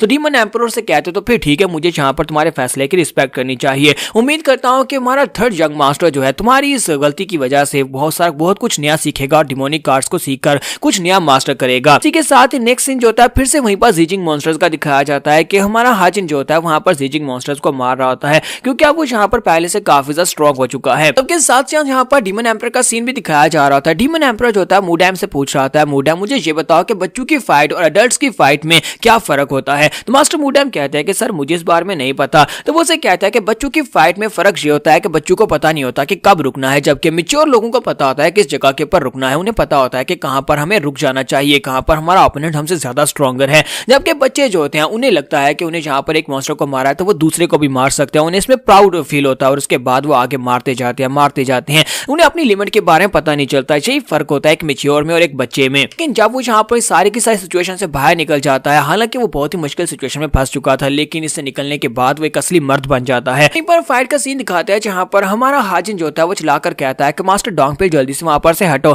क्योंकि उसके ऊपर एक जीजिंग अटैक करता है। तो वो साथ ही अपनी दोनों टेक्निक्स को रिलीज करते हुए उसके ऊपर अटैक करता है और उन मॉन्स्टर्स के ऊपर अटैक करके उनको सभी को वहीं पर गिरा देता है। डोंगपिल उसे कहता है कि मास्टर क्या आप ठीक हैं। तो वो उसे कहता है कि हाँ मैं ठीक हूँ, लेकिन तुम यहाँ पर मेरे बॉडी गार्ड हो, फिर तुम यहाँ पर अपने गार्ड को डाउन कैसे कर सकते हो। तो वो कहता है यंग लॉर्ड प्लीज मुझे माफ करिएगा। तुम्हारा हाजिन उसे कहता है कि मुझे लगता है कि अब जितनी स्ट्रेंथ मेरे पास है ये जीजिंग मॉन्स्टर्स मेरे सामने कुछ भी नहीं है, इनके नंबर ज्यादा है लेकिन इनकी स्ट्रेंथ बहुत ज्यादा कम है। और साथ ही वो सोच रहा होता है इसी तरह अगर मैं यहाँ पर करता रहा तो मुझे लगता है कि बहुत ही जल्दी मैं यहाँ पर इस जंगल के यानी बैम्बू ट्री जंगल के काफी ज्यादा अंदर तक चला जाऊंगा, यानी डीप एरिया में, जहां पर उन बैम्बू ट्रीज को काट कर ला सकता हूँ जिनको जादुई बैम्बू ट्रीज कहा जाता है और जिनके साथ पिल्स बनाई जाती हैं। लेकिन इसी के साथ ही वहां पर कोई चीज बड़ी तेजी के साथ आगे बढ़ती है और हमारा हाजिन जो होता है उसको देख भी नहीं पाता। वो उसे चलाकर कहता है डोंगपिल जल्दी से डॉज करो। हालांकि उसे ठीक से देख नहीं पा रहा था कि क्या चीज है, लेकिन डोंगपिल के वहां पर उसे डॉज करने से पहले उसे किक पड़ती है और इसी के साथ ही डोंगपिल के माथे पर लगता है, जिसकी वजह से वहीं पर बेहोश होकर गिर जाता है। तो हाजिन कहता है कि ऐसा कैसे हो सकता है, आखिर अचानक से एक नया मॉन्स्टर कहां पर से और इतना पावरफुल मॉन्स्टर कैसे हो सकता है। तो उसके सामने एक घोड़ा होता है, वो एक म्यूटेंट घोड़ा होता है जो कि जीजिंग मॉन्स्टर से भी अपर लेवल का होता है, यानी कि उनसे ज्यादा पावरफुल होता है। तो वो कहता है कि यहाँ पर ये घोड़ा जो है ये तो इतना पावरफुल है कि इसने सिर्फ एक किक मारकर डोंगबिल को जख्मी करके बेहोश कर दिया। लगता है कि मुझे भी यहाँ पर बहुत ज्यादा होशियार रहने की जरूरत है, क्योंकि इसके साथ फाइट में काफी ज्यादा मुश्किल होने वाली है। और यहाँ पर एपिसोड 14 का एंड करेंगे, नेक्स्ट एपिसोड में देखेंगे क्या हमारा हाजिन इस घोड़े को भी हरा पाएगा या नहीं। तो एपिसोड की एक्सप्लेनेशन अच्छी लगी हो तो कमेंट करके जरूर बताइएगा, वीडियो को लाइक करना मत भूलिएगा। Thank you. तो गाइस कैसे हैं आप सब लोग, लेगेसी ऑफ असैसिन किंग के एपिसोड 15 के साथ हाजिर हूं। तो लास्ट एपिसोड के एंड पे हमने देखा था कि हमारे हाजिन के सामने वहां पर एक नया हॉर्स मॉन्स्टर आ जाता है। हॉर्स मॉन्स्टर काफी ज्यादा पावरफुल होता है, वो डोंगपिल को सिर्फ एक ही किक मारता है, जिसकी वजह से वहीं पर गिरकर बेहोश हो जाता है। तो हाजिन कहता है कि मुझे इसके साथ संभल कर फाइट करनी होगी, मुझे लगता है कि अब यहाँ पर ये बाकी के सभी मॉन्स्टर्स सबसे ज्यादा पावरफुल है अभी तक जितने मॉन्स्टर्स का मैंने सामना किया है। तो घोड़ा जो होता है वो उसकी तरफ देखता है, तो वो कहता है कि मुझे लगता है कि मुझे भी सीरियस होना पड़ेगा। और इसी के साथ ही अपनी तलवार को रेडी करता है और साथ ही अपनी डार्क शैडो की डिमोनिक गार्ड को रिलीज करता है। जैसे ही वहां पर उसको रिलीज कर रहा होता है, इसी के साथ ही घोड़ा उसके करीब पहुंच चुका होता है और इसी के साथ ही वो उसे टक्कर मारता है, जिसकी वजह से हमारा हाजिन जो होता है वो उड़ता पीछे जाकर बैम्बू ट्रीज के साथ टकराता है। उसके हाथ से उसकी तलवार भी छूट जाती है और साथ ही घोड़े को दिखाता है कि वो पीछे भाग जाता है क्योंकि वो फिर से अटैक करने के लिए रेडी हो रहा है, जबकि हमारा हाजिन बहुत ही बुरी हालत में जख्मी होता है। तो वो कहता है ऐसा कैसे हो सकता है कि इसकी स्पीड मेरी सोच से भी ज्यादा तेज है और मैं यहाँ पर इसको देख भी नहीं पाया। और घोड़ा फिर से वहां पर अपने टांग को वहां पर ग्राउंड पर मार रहा है जैसे कि वो फिर से आगे बढ़ने वाला है। तो हाजिन कहता है कि अब मैं यहाँ पर क्या करूं। फिर साथ ही वो सोच रहा था कि मेरी बॉडी यहाँ पर मूव क्यों नहीं कर पा रही, क्योंकि वहां पर से उठना चाह रहा था। इसी के साथ ही वो साइड के ऊपर देखता है तो उसका बाजू जो होता है बहुत ही बुरी तरह से टूट चुका होता है। उसके बाजू के अंदर हड्डियां टूट चुकी होती है, जिसकी वजह से उसका बाजू काम नहीं कर रहा होता। और इसी के साथ ही घोड़ा जो होता है बड़ी तेजी के साथ उसके करीब पहुंच जाता है, अपनी दोनों टांगे उठाता है और जैसे वहां पर हाजिन को अपने पांव के साथ मारने लगता है। हाजिन कहता है कि मुझे नहीं लगता कि अब मैं यहाँ पर बच पाऊंगा, क्योंकि इस वक्त मैं यहाँ पर बिल्कुल अकेला हूँ और ये घोड़ा जो है इसकी स्ट्रेंथ बहुत ज्यादा है और ऊपर से मेरी बॉडी मूव नहीं कर पा रही। क्या यही कुछ होने वाला है? क्या मुझे लगा था कि मैं यहाँ पे इस जंगल को ध्वस्त कर सकता हूँ, लेकिन असल में जो जंगल मेरी सोच से भी ज्यादा खतरनाक है। अभी ये सिर्फ और सिर्फ तीसरा मॉन्स्टर है जो मैंने यहाँ पर देखा और ये मॉन्स्टर मुझे मारने वाला है। तो जैसे घोड़ा उसे मारने लगता है, इसी के साथ उसके सर में एक तलवार लगती है। तो घोड़ा जो होता है वो पीछे की तरफ देखता है तो डॉन्कबिल चिल्लाकर उसे कहता है कि मॉन्स्टर कहीं कि हमारे यंग मास्टर को छोड़ो, तुम्हारा ओपोनेंट मैं हूं। और वो घोड़ा जल्दी से पीछे की तरफ घूमता है। तो डॉन्कबिल कहता है, सॉरी हमारा हाजिन कहता है कि डॉन्कबिल यहाँ पर क्या करने की कोशिश कर रहा है, ये अकेले यहाँ पर इस मॉन्स्टर को हैंडल नहीं कर पाएगा। और इसी के साथ ही घोड़ा जो होता है वो डॉन्कबिल की तरफ आगे बढ़ता है।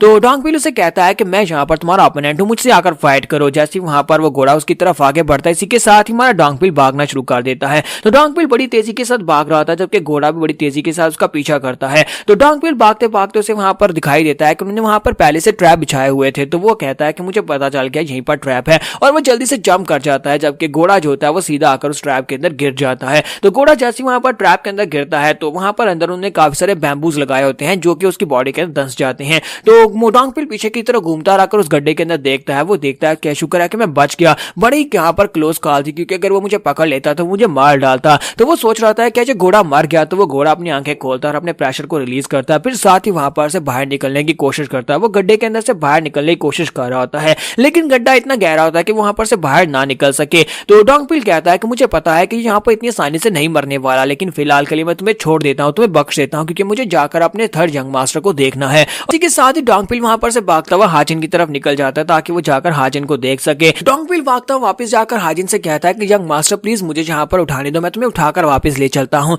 जबकि हमारा हाजिन उसे कहता है कि मेरा बाजू टूटा है, मेरी टांगे नहीं टूटी, मैं चल सकता हूँ। और इसी के साथ ही नेक्स्ट सीन 8 महीने के बाद का दिखाया जाता है। 8 महीने के बाद यहाँ पर हिमनली डीमन डिवाइन कल्ट के एल्डर्स के कोड का सीन दिखाते हैं, जहाँ पर फर्स्ट लीडर और उसके साथ साथ सेकंड लीडर होते हैं, वो दोनों वहां पर आपस में बातें कर रहे होते हैं। तो सेकंड लीडर कहता है कि सीनियर आपने बहुत ही अच्छा काम किया। फिर साथ ही वहां पर बातें करते करते सेकंड लीडर कहता है कि सर आपको क्यों लगता है, आपको क्या लगता है कि यहाँ पर स्वर्ड पैलेस के मास्टर हमारे डीमन लॉर्ड से मिलने के लिए क्यों आ रहे हैं। तो वो उसे कहता है कि तुम्हें तो पता ही है कि यहाँ पर बड़े लोग उससे मिलने के लिए आते रहते हैं। साथ ही फर्स्ट लीडर उसे कहता है कि मैंने यहाँ पर एक रूमर सुना है, यानी कि उड़ती उड़ती अफवाह सुनी है। मैंने सुना है कि स्वर्ड मास्टर जो है वो अपने बेटे को यहाँ पर डीमन एम्परर का डिसाइपल बनवाना चाहते हैं। तो सेकंड लीडर उसे कहता है कि आपको वाकई में लगता है कि यहाँ पर ऐसा हो सकता है कि हाँ ये बात तो अच्छी है कि स्वर्ड फैमिली जो है ये काफी ज्यादा पावरफुल और बड़ी फैमिली है, लेकिन क्या यहाँ पर डीमन एम्परर उनके बेटे को यहाँ पर अपना डिसाइपल एक्सेप्ट कर लेंगे, क्योंकि उनके पास तो पहले काफी सारे डिसाइपल्स हैं, उनके पास पहले 7 डिसाइपल्स हैं। फर्स्ट एल्डर उसे कहता है कि हाँ ऐसा हो सकता है, क्योंकि पहले भी यहाँ पर उनके पास 2 ऐसे डिसाइपल्स हैं जो कि बड़ी फैमिली से ताल्लुक रखते हैं, जो कि हमारी जो डिमोनिक कल्ट है उसकी सपोर्टिव फैमिलीज हैं,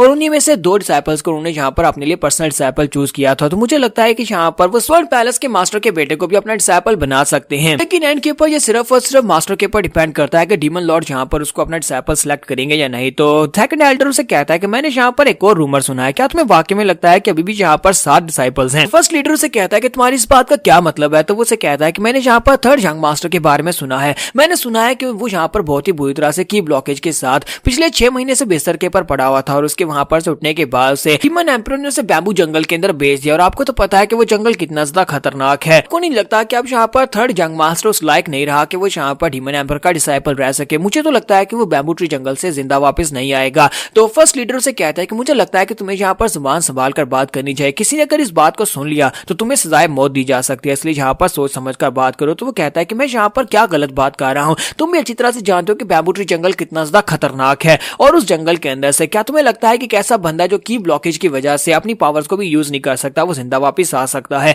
मुझे तो ऐसा नहीं लगता। मुझे लगता है कि अगर वो जिंदा भी रहेगा तो वो हमेशा के लिए वहीं पर ट्रैप हो जाएगा, एक मॉन्स्टर बनकर बाकी के सभी मॉन्स्टर्स की तरह वहीं पर रह जाएगा। तो फर्स्ट लीडर गुस्से के साथ से कहता है कि मैंने तुम्हें कहा ना कि यहाँ पर अगर इस तरह की बात करनी है तो चुपचाप यानी कि खामोशी से बात करो, तुम यहाँ पर ऊंची आवाज में बात कर रहे हो, किसी ने सुन लिया तो तुम्हें मार डालेंगे। और थर्ड यंग मास्टर को बैम्बू ट्री जंगल के अंदर कुछ होता है तो तुम अच्छी तरह से जानते हो, फिर हमारे कोर्ट ऑफ एल्डर को भी नहीं छोड़ा जाएगा क्योंकि कोर्ट ऑफ एल्डर से एक बॉडीगार्ड को वहां पर भेजा गया है, हमारे थर्ड लीडर को वहां पर भेजा गया है, डोंगपिल पर्सनली वहां पर किया है ताकि वो जाकर उसका ख्याल रख सके। तुम्हें ऐसा क्यों लगता है कि हमारे एल्डर ने यानी कि हमारे जो एल्डर्स हैं उन्होंने यहाँ पर, तुम्हें भी अच्छी तरह से पता है कि हमारे एल्डर जो है वो डोंगपिल से कितना प्यार करते हैं, वो उसे बहुत ही अच्छा बच्चा समझते हैं, इसी वजह से वो उसे भेजना तो नहीं चाहते थे लेकिन फिर भी उन्होंने स्पेशली उसी को वहां पर क्यों भेजा है। और इसी के साथ ही बाहर से एक लड़का आता है और कहता है सर मास्टर डोंगपिल जहां पर आए हैं, थर्ड लीडर आपसे मिलना चाहते हैं। तो वो कहता है हाँ क्या क्यों नहीं, जल्दी से उसे अंदर भेज दो, हम भी उससे मिलना चाहते हैं। और इसी के साथ ही डोंगपिल जैसे वहां पर अंदर एंटर होता है उसकी बॉडी से बहुत ही पावरफुल ऑरा निकल रहा होता है। डोंगपिल अंदर आने के बाद उनको ग्रीट करता है लेकिन वो दोनों बहुत ज्यादा हैरान हो जाते हैं और कहते हैं कि इसकी बॉडी के अंदर से इतना ज्यादा किलिंग ऑरा कैसे निकल सकता है, पहले तो इसकी बॉडी में इतना पावरफुल ऑरा नहीं था, क्या ये वाकई में अभी भी वही डोंगपिल है? 8 महीने पहले तो डोंगपिल बिल्कुल ऐसा नहीं था और 8 महीने के बाद देखो ये अपने किलिंग ऑरा को भी यहाँ पर कंट्रोल भी नहीं कर पा रहा, इसकी बॉडी के अंदर से इतना ज्यादा किलिंग ऑरा निकल रहा है। लोग उसे देखने के बाद काफी ज्यादा हैरान हो जाए क्योंकि उसकी बॉडी पहले से काफी ज्यादा बेहतर हो चुकी होती है। डोंगपिल जो होता है वो थर्ड यंग मास्टर के कहने पर कुछ जड़ी बूटियां लेने के लिए आया होता है, तो फर्स्ट एल्डर से कहते हैं कि इतनी काफी रहेंगी, तो वो कहता है हाँ सर इतनी काफी रहेंगी। तो वो उसे कहता है लेकिन बताओ तो तुम लोग इतने केव पाइन टी लीव्स के साथ क्या करने वाले हो? तो वो कहता है मुझे नहीं पता, मुझे थर्ड यंग मास्टर ने ऑर्डर्स दिए थे, उसने कहा था कि बस यहाँ पर ये कुछ चीजें ले आओ तो मैं बस ये लेने के लिए आ गया हूँ। दोनों लीडरों से कहते हैं कि डोंगपिल क्या तुम यहाँ पर हमारे साथ बैठकर कप चाय पीना चाहोगे? तो वो कहता है नहीं मैं नहीं पीना चाहूंगा क्योंकि मुझे जल्दी से जल्दी वापस जाना है, थर्ड यंग मास्टर को अच्छे से अटेंड करना है, वो वहां पर अकेले होंगे। इसी के साथ उनको बाय बोलने के बाद वहां पर चला जाता है, जबकि सेकंड लीडर फर्स्ट लीडर से कहता है कि सीनियर क्या आपने यहाँ पर महसूस किया? तो वो कहता है हाँ मैंने भी यहाँ पर महसूस किया है। डोंगपिल यहाँ पर अपने किलिंग ऑरा को कंट्रोल कर रहा है लेकिन इसके बावजूद इसकी बॉडी के अंदर से इतना जबरदस्त किलिंग ऑरा निकल रहा है कि आज से पहले हमने कभी इसकी बॉडी से इतना ऑरा निकलते हुए नहीं देखा। लगता है कि यहाँ पर बहुत ही डेंजरस एनवायरनमेंट में रह रहा है, जैसे कि वहां पर बैम्बू ट्री जंगल में सब कुछ बदल गया हो। इसके साथ ही वो सोच रहे होते हैं क्या ये ठीक रहेगा? तो वो सोच रहे होते हैं हाँ मुझे लगता है कि ये ठीक रहेगा क्योंकि थर्ड यंग मास्टर के साथ 8 महीने बिताने के बाद भी अभी तक जिंदा है तो ये ठीक ही रहेगा। यहाँ पर से नेक्स्ट सीन जो होता है बैम्बू ट्री जंगल का दिखाया जाता है कि डोंगपिल जल्दी से भागता वापस की तरफ आ रहा होता है और कहता है कि मुझे जल्दी से जल्दी वापस जाना होगा।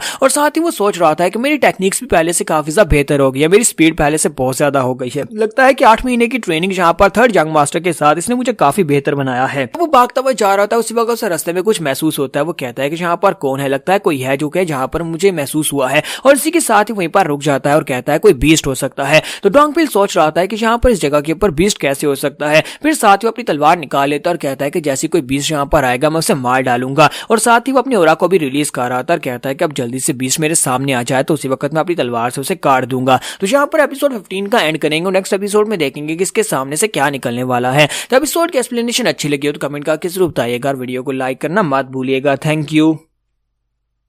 तो लास्ट एपिसोड के एंड पे हमने देखा था कि जहां पर डोंगपिल अपनी तलवार निकालता है क्योंकि उसे जंगल में कुछ महसूस होता है, तो वो जैसे ही वहां पर अटैक करने लगता है इसी के साथ ही वहां पर सामने से यंग मास्टर निकल आता है। तो हमारा हाजिन जो होता है एक घोड़े को मारकर उसको टांग से पकड़कर खींचकर उस तरफ लेकर आ रहा होता है। तो वो कहता है कि ये क्या यंग मास्टर जी तुम क्या कर रहे हो? तुमने जहां पर से क्या किया? तुमने एक लूशू मॉन्स्टर को अकेले मार दिया, तुमने ऐसा कैसे कर लिया? तो वो कहता है कि तुम यहाँ पर वापस कैसे आ गए? मुझे तो लगा था कि तुम वहां पर कुछ देर अपने साथियों के साथ बैठकर पीने वाले हो, उनके साथ बैठते कोई चाय शाय पीते और उसके बाद वापस आते। तो वो कहता है नहीं यंग मास्टर, मुझे यहाँ पर आपकी फिक्र हो रही थी, लेकिन आपने यहाँ पर एक लूशू मॉन्स्टर को अकेले क्यों मारा? आपको यहाँ पर इसके साथ फाइट करने में काफी ज्यादा दिक्कत हो सकती थी, आप यहाँ पर हर्ट भी हो सकते थे। तो वो कहता है कोई बात नहीं, मैं काफी ज्यादा बोर हो रहा था, इसी वजह से मैं बाहर निकला और आकर इस मॉन्स्टर को पकड़ लिया। तुम्हें लगता है कि मैं लास्ट टाइम के इंसिडेंट के बाद इस तरह के मॉन्स्टर को छोड़ सकता हूँ क्योंकि उस मॉन्स्टर ने मेरा बाजू तोड़ दिया था और अभी तक मेरे बाजू के ऊपर यहाँ पर स्पॉट लगी हुई है। डोंगपिल उसे कहता है कि यंग मास्टर मैं आपसे एक रिक्वेस्ट करना चाहता हूँ। तो वो कहता है हाँ बताओ क्या कहना चाहते हो? तो वो कहता है यंग मास्टर मुझे लगता है कि अब तो काफी महीने हो चुके हैं, आपको यहाँ पर अपने बाजू के ऊपर से स्पॉट को हटा देना चाहिए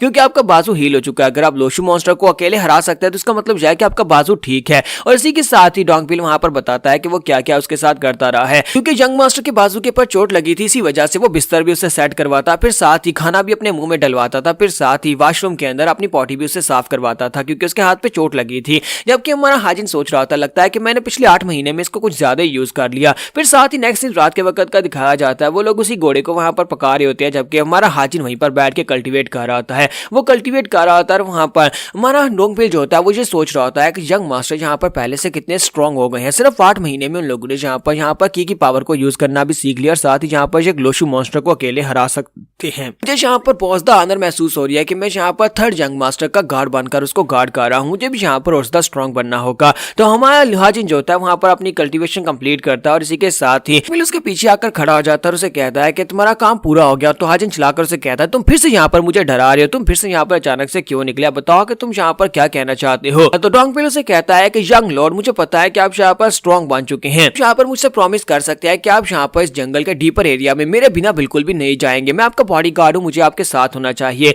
तो वो उसे कहता है कि यहाँ पर ऐसा तो मैं बिल्कुल भी नहीं कर सकता क्योंकि हमारे पास ज्यादा टाइम नहीं है। डोंगफिल उसे कहता है कि इस बात का क्या मतलब है कि आपके पास टाइम नहीं है। तो हाजिन उसे कहता है कि मुझे लगता है कि तुमने यहाँ पर इस बात को नोटिस नहीं किया, ये जगह और भी ज्यादा डेंजरस होती जा रही है। तो वो कहता है कि सर ये जगह तो पहले से डेंजरस थी। तुम्हारा हाजिन उसे कहता है नहीं, तुम मेरी बात को समझ नहीं रहे, क्या तुम देख नहीं रहे, ये जगह बहुत ज्यादा मिस्टीरियस है और इसका पावर लेवल दिन ब दिन बढ़ता जा रहा है। क्या तुम यहाँ पर ये नहीं देख रहे कि यहाँ पर जो मॉन्स्टर्स हैं वो आम मॉन्स्टर्स ही थे, लेकिन उसके बाद यहाँ पर इस जगह ने उनको इस तरह से म्यूटेट कर दिया कि वो लोग बहुत ज्यादा पावरफुल बन गए, यहाँ तक कि मॉन्स्टर्स की बॉडीज जो है वो भी यहाँ पर चेंज हो रही हैं। क्या तुमने अपनी बॉडी की तरफ देखा है कि 8 महीने यहाँ पर जंगल में रहने के बाद, यहाँ पर कल्टीवेट करने के बाद तुम्हारी बॉडी के ऊपर इतने सारे मसल्स आ गए हैं कि तुम यहाँ पर पूरी जिंदगी भी मेहनत करते रहो, बहुत ज्यादा मेहनत करो तब भी यहाँ पर इस तरह की बॉडी हासिल नहीं कर पाओगे। और मुझे लगता है कि यहाँ पर जो परफेक्ट बॉडी जो है इसकी भी एक टाइम लिमिट है और कुछ अर्सा के बाद जो परफेक्ट बॉडी जो म्यूटेट होना शुरू हो जाएगी। इस वजह से मैं तुम्हें कह रहा हूँ कि ये बहुत ज्यादा डेंजरस है। हमारी जो पावर लेवल्स हैं और हमारी जो बॉडी की ग्रोथ है ये लिमिटेड होनी चाहिए। अगर ये यहाँ पर लिमिट से बाहर निकल जाएगी तो ये बहुत ज्यादा खतरनाक हो जाएगा। साथ ही अपने बाजू के ऊपर से वो स्पॉट को हटाता है और उसे कहता है कि मुझे ये बताओ तुम्हें क्या लगता है कि एक टूटी हुई हड्डी को हील होने में कितना टाइम लगता है अगर हम लोग अपनी की ऑप्शन को भी यूज करें।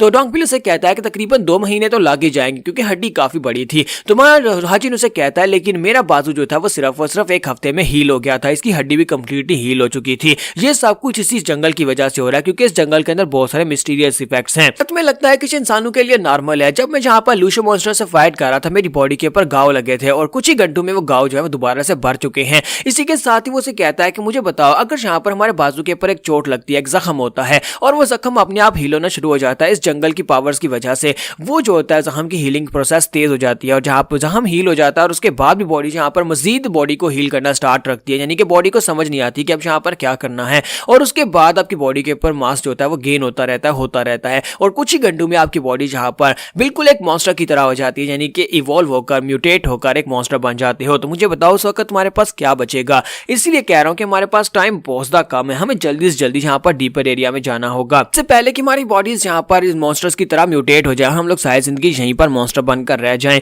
तो डोंगफिल उसे कहता है लेकिन यंग लॉर्ड आप यहाँ पर से जा नहीं सकते जब तक डीमन लॉर्ड आपको वापस आने का ऑर्डर नहीं देते। तो हमारा हाजिन उसे कहता है डीमन लॉर्ड ने मुझे सिर्फ और सिर्फ यहाँ पर आने का ऑर्डर दिया था, मुझे ये नहीं कहा था कि मैं यहाँ पर से कब वापस आ सकता हूँ। इसका मतलब यह है कि मैं अपनी मर्जी से यहाँ से वापस जा सकता हूँ। तो डोंगफिल उसे कहता है तो इसका मतलब यह है तो फिर आप यहाँ पर से अभी जा सकते हैं, हमें यहाँ पर और ज्यादा रुकने की जरूरत भी नहीं है। अगर आपको यहाँ पर डीमन लॉर्ड की परमिशन की जरूरत नहीं तो तुम्हारा हाजिन उसे कहता है कि नहीं ये जगह जो है वो मेरे लिए बिल्कुल परफेक्ट है, ट्रेनिंग करने के लिए, फ्रेश एयर लेने के लिए और साथ ही यहाँ पर कुछ मेडिसिनल जड़ी बूटियां लेने के लिए जगह बिल्कुल परफेक्ट है। इसी वजह से मुझे यहाँ पर सोल्ट्री बैम्बू ट्रीज जंगल के ग्रूव में जाना होगा, यानी कि इसके डीपर एरिया में जाना होगा जहाँ पर एल्डर्स जाते हैं और वहां पर से जाकर कुछ ऐसे बैम्बू ट्रीज को काट कर लाना होगा जिनके साथ मैं पिल्स बना सकता हूँ। एक बार मैं उनको जाकर ले आऊं उसके बाद हम लोग यहाँ पर से निकल सकते हैं। हमारे पास सिर्फ तकरीबन 3 महीने का टाइम है, 3 महीने के अंदर अंदर हमें ये करना होगा और उसके बाद यहाँ पर से बाहर निकलना होगा। जबकि इसी के साथ ही नेक्स्ट सीन जो होता है फोर्थ यंग मास्टर का दिखाया जाता है कि फोर्थ यंग मास्टर जो होता है नहा रहा होता है, लड़कियां उसे नहलवा रही होती हैं और इसी के साथ ही वो बेचारा काफी ज्यादा गुस्से में होता है क्योंकि उसके मास्टर ने उसे अपने पास बुलाया था और अपने पास बुलाकर उसे एक बात बताई थी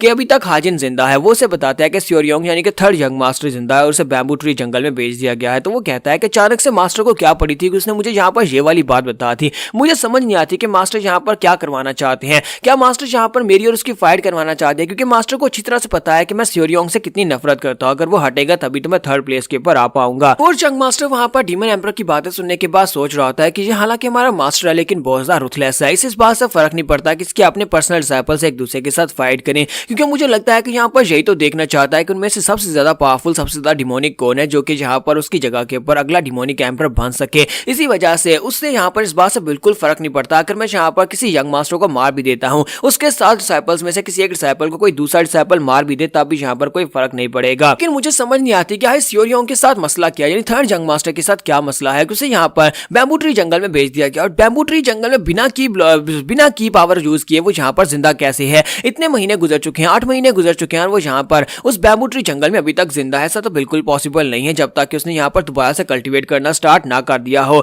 तो उसके मास्टर से कहते हैं कि मैं यहाँ पर बहुत ही जल्दी से वापस बुलाने वाला हूँ, यानी थर्ड जंग मास्टर को जल्दी से वापस बुलाने वाला हूँ। तो वो सारी बात उसे बता देते हैं। इसका मतलब यह है कि फोर्थ जंग मास्टर के पास बहुत ही कम टाइम बचा है। इसी कम टाइम में उसे यहाँ पर थर्ड जंग मास्टर के ऊपर अटैक करवाना होगा और उसे मरवाना होगा। तो वो गुस्से के साथ जल्दी से पानी से बाहर निकल आता है। तो वो लड़की बेचारी घबरा जाती है और वो यहाँ पर सोच रहा था कि मैं यहाँ पर क्या करूँ। मैं उस लड़के को यहाँ पर इतनी मुश्किल के साथ एलिमिनेट करवाना चाहता था, यानी कि थर्ड जंग मास्टर की मेडिसिन के साथ छेड़छाड़ की, उसकी बॉडी के साथ छेड़छाड़ की, लेकिन इसके बावजूद वो फिर से उठकर खड़ा हो गया और अब यहाँ पर दोबारा से स्ट्रॉन्ग बनकर वापस आ जाएगा। और फिर साथ ही वो चलाकर अपने मंत्री को बुलाता है कि दूसरी तरफ का सीन दिखाता है जहाँ पर हमारा हाजिन जो होता है जड़ी बूटी और मेडिसिन को देखकर काफी ज्यादा खुश होता है और कहता है कि तुम यहाँ पर वो सारी चीजें ले आए जो मैंने तुम्हें कहा था। यहाँ पर टर्बिड एलिमिनेशन हर्ब्स और साथ में केव पाइन टी लेकर आए हो, जो तो बहुत ही अच्छी बात है, मैं इनको यूज कर सकता हूँ। यहाँ पर जो केव पाइन टी है इसको बनाने की वजह से, इसके एरोमा की वजह से जो छोटे लोअर लेवल के मॉन्स्टर्स हैं वो सभी हमसे दूर रहेंगे और दोबारा हमें उनसे प्रॉब्लम नहीं होगी, यानी कि यहाँ पर जो अजूरे मॉन्स्टर्स हैं और लूशो मॉन्स्टर्स हैं वो हमसे दूर रहेंगे। अंकबिलू से कहता है लेकिन मास्टर आपने यहाँ पर टर्बिड एलिमिनेशन हर्ब क्यों मांगी, आप इसका क्या करने वाले हैं। तो वो से कहता है कि मैं यहाँ पर इसको भी यूज करने वाला हूँ, मेरे बहुत ज्यादा काम आने वाली है। क्या तुम अगली बार जब वहां पर जाओगे एल्डर्स के कोर्ट में तो वहां पर से मेरे लिए और टर्बिड एलिमिनेशन हर्ब लेकर आ सकते हो। तो वो कहता है कि सर अगर मैं आपको सच्ची बताऊं तो यहाँ पर मैं आपके लिए नहीं लेकर आ सकता।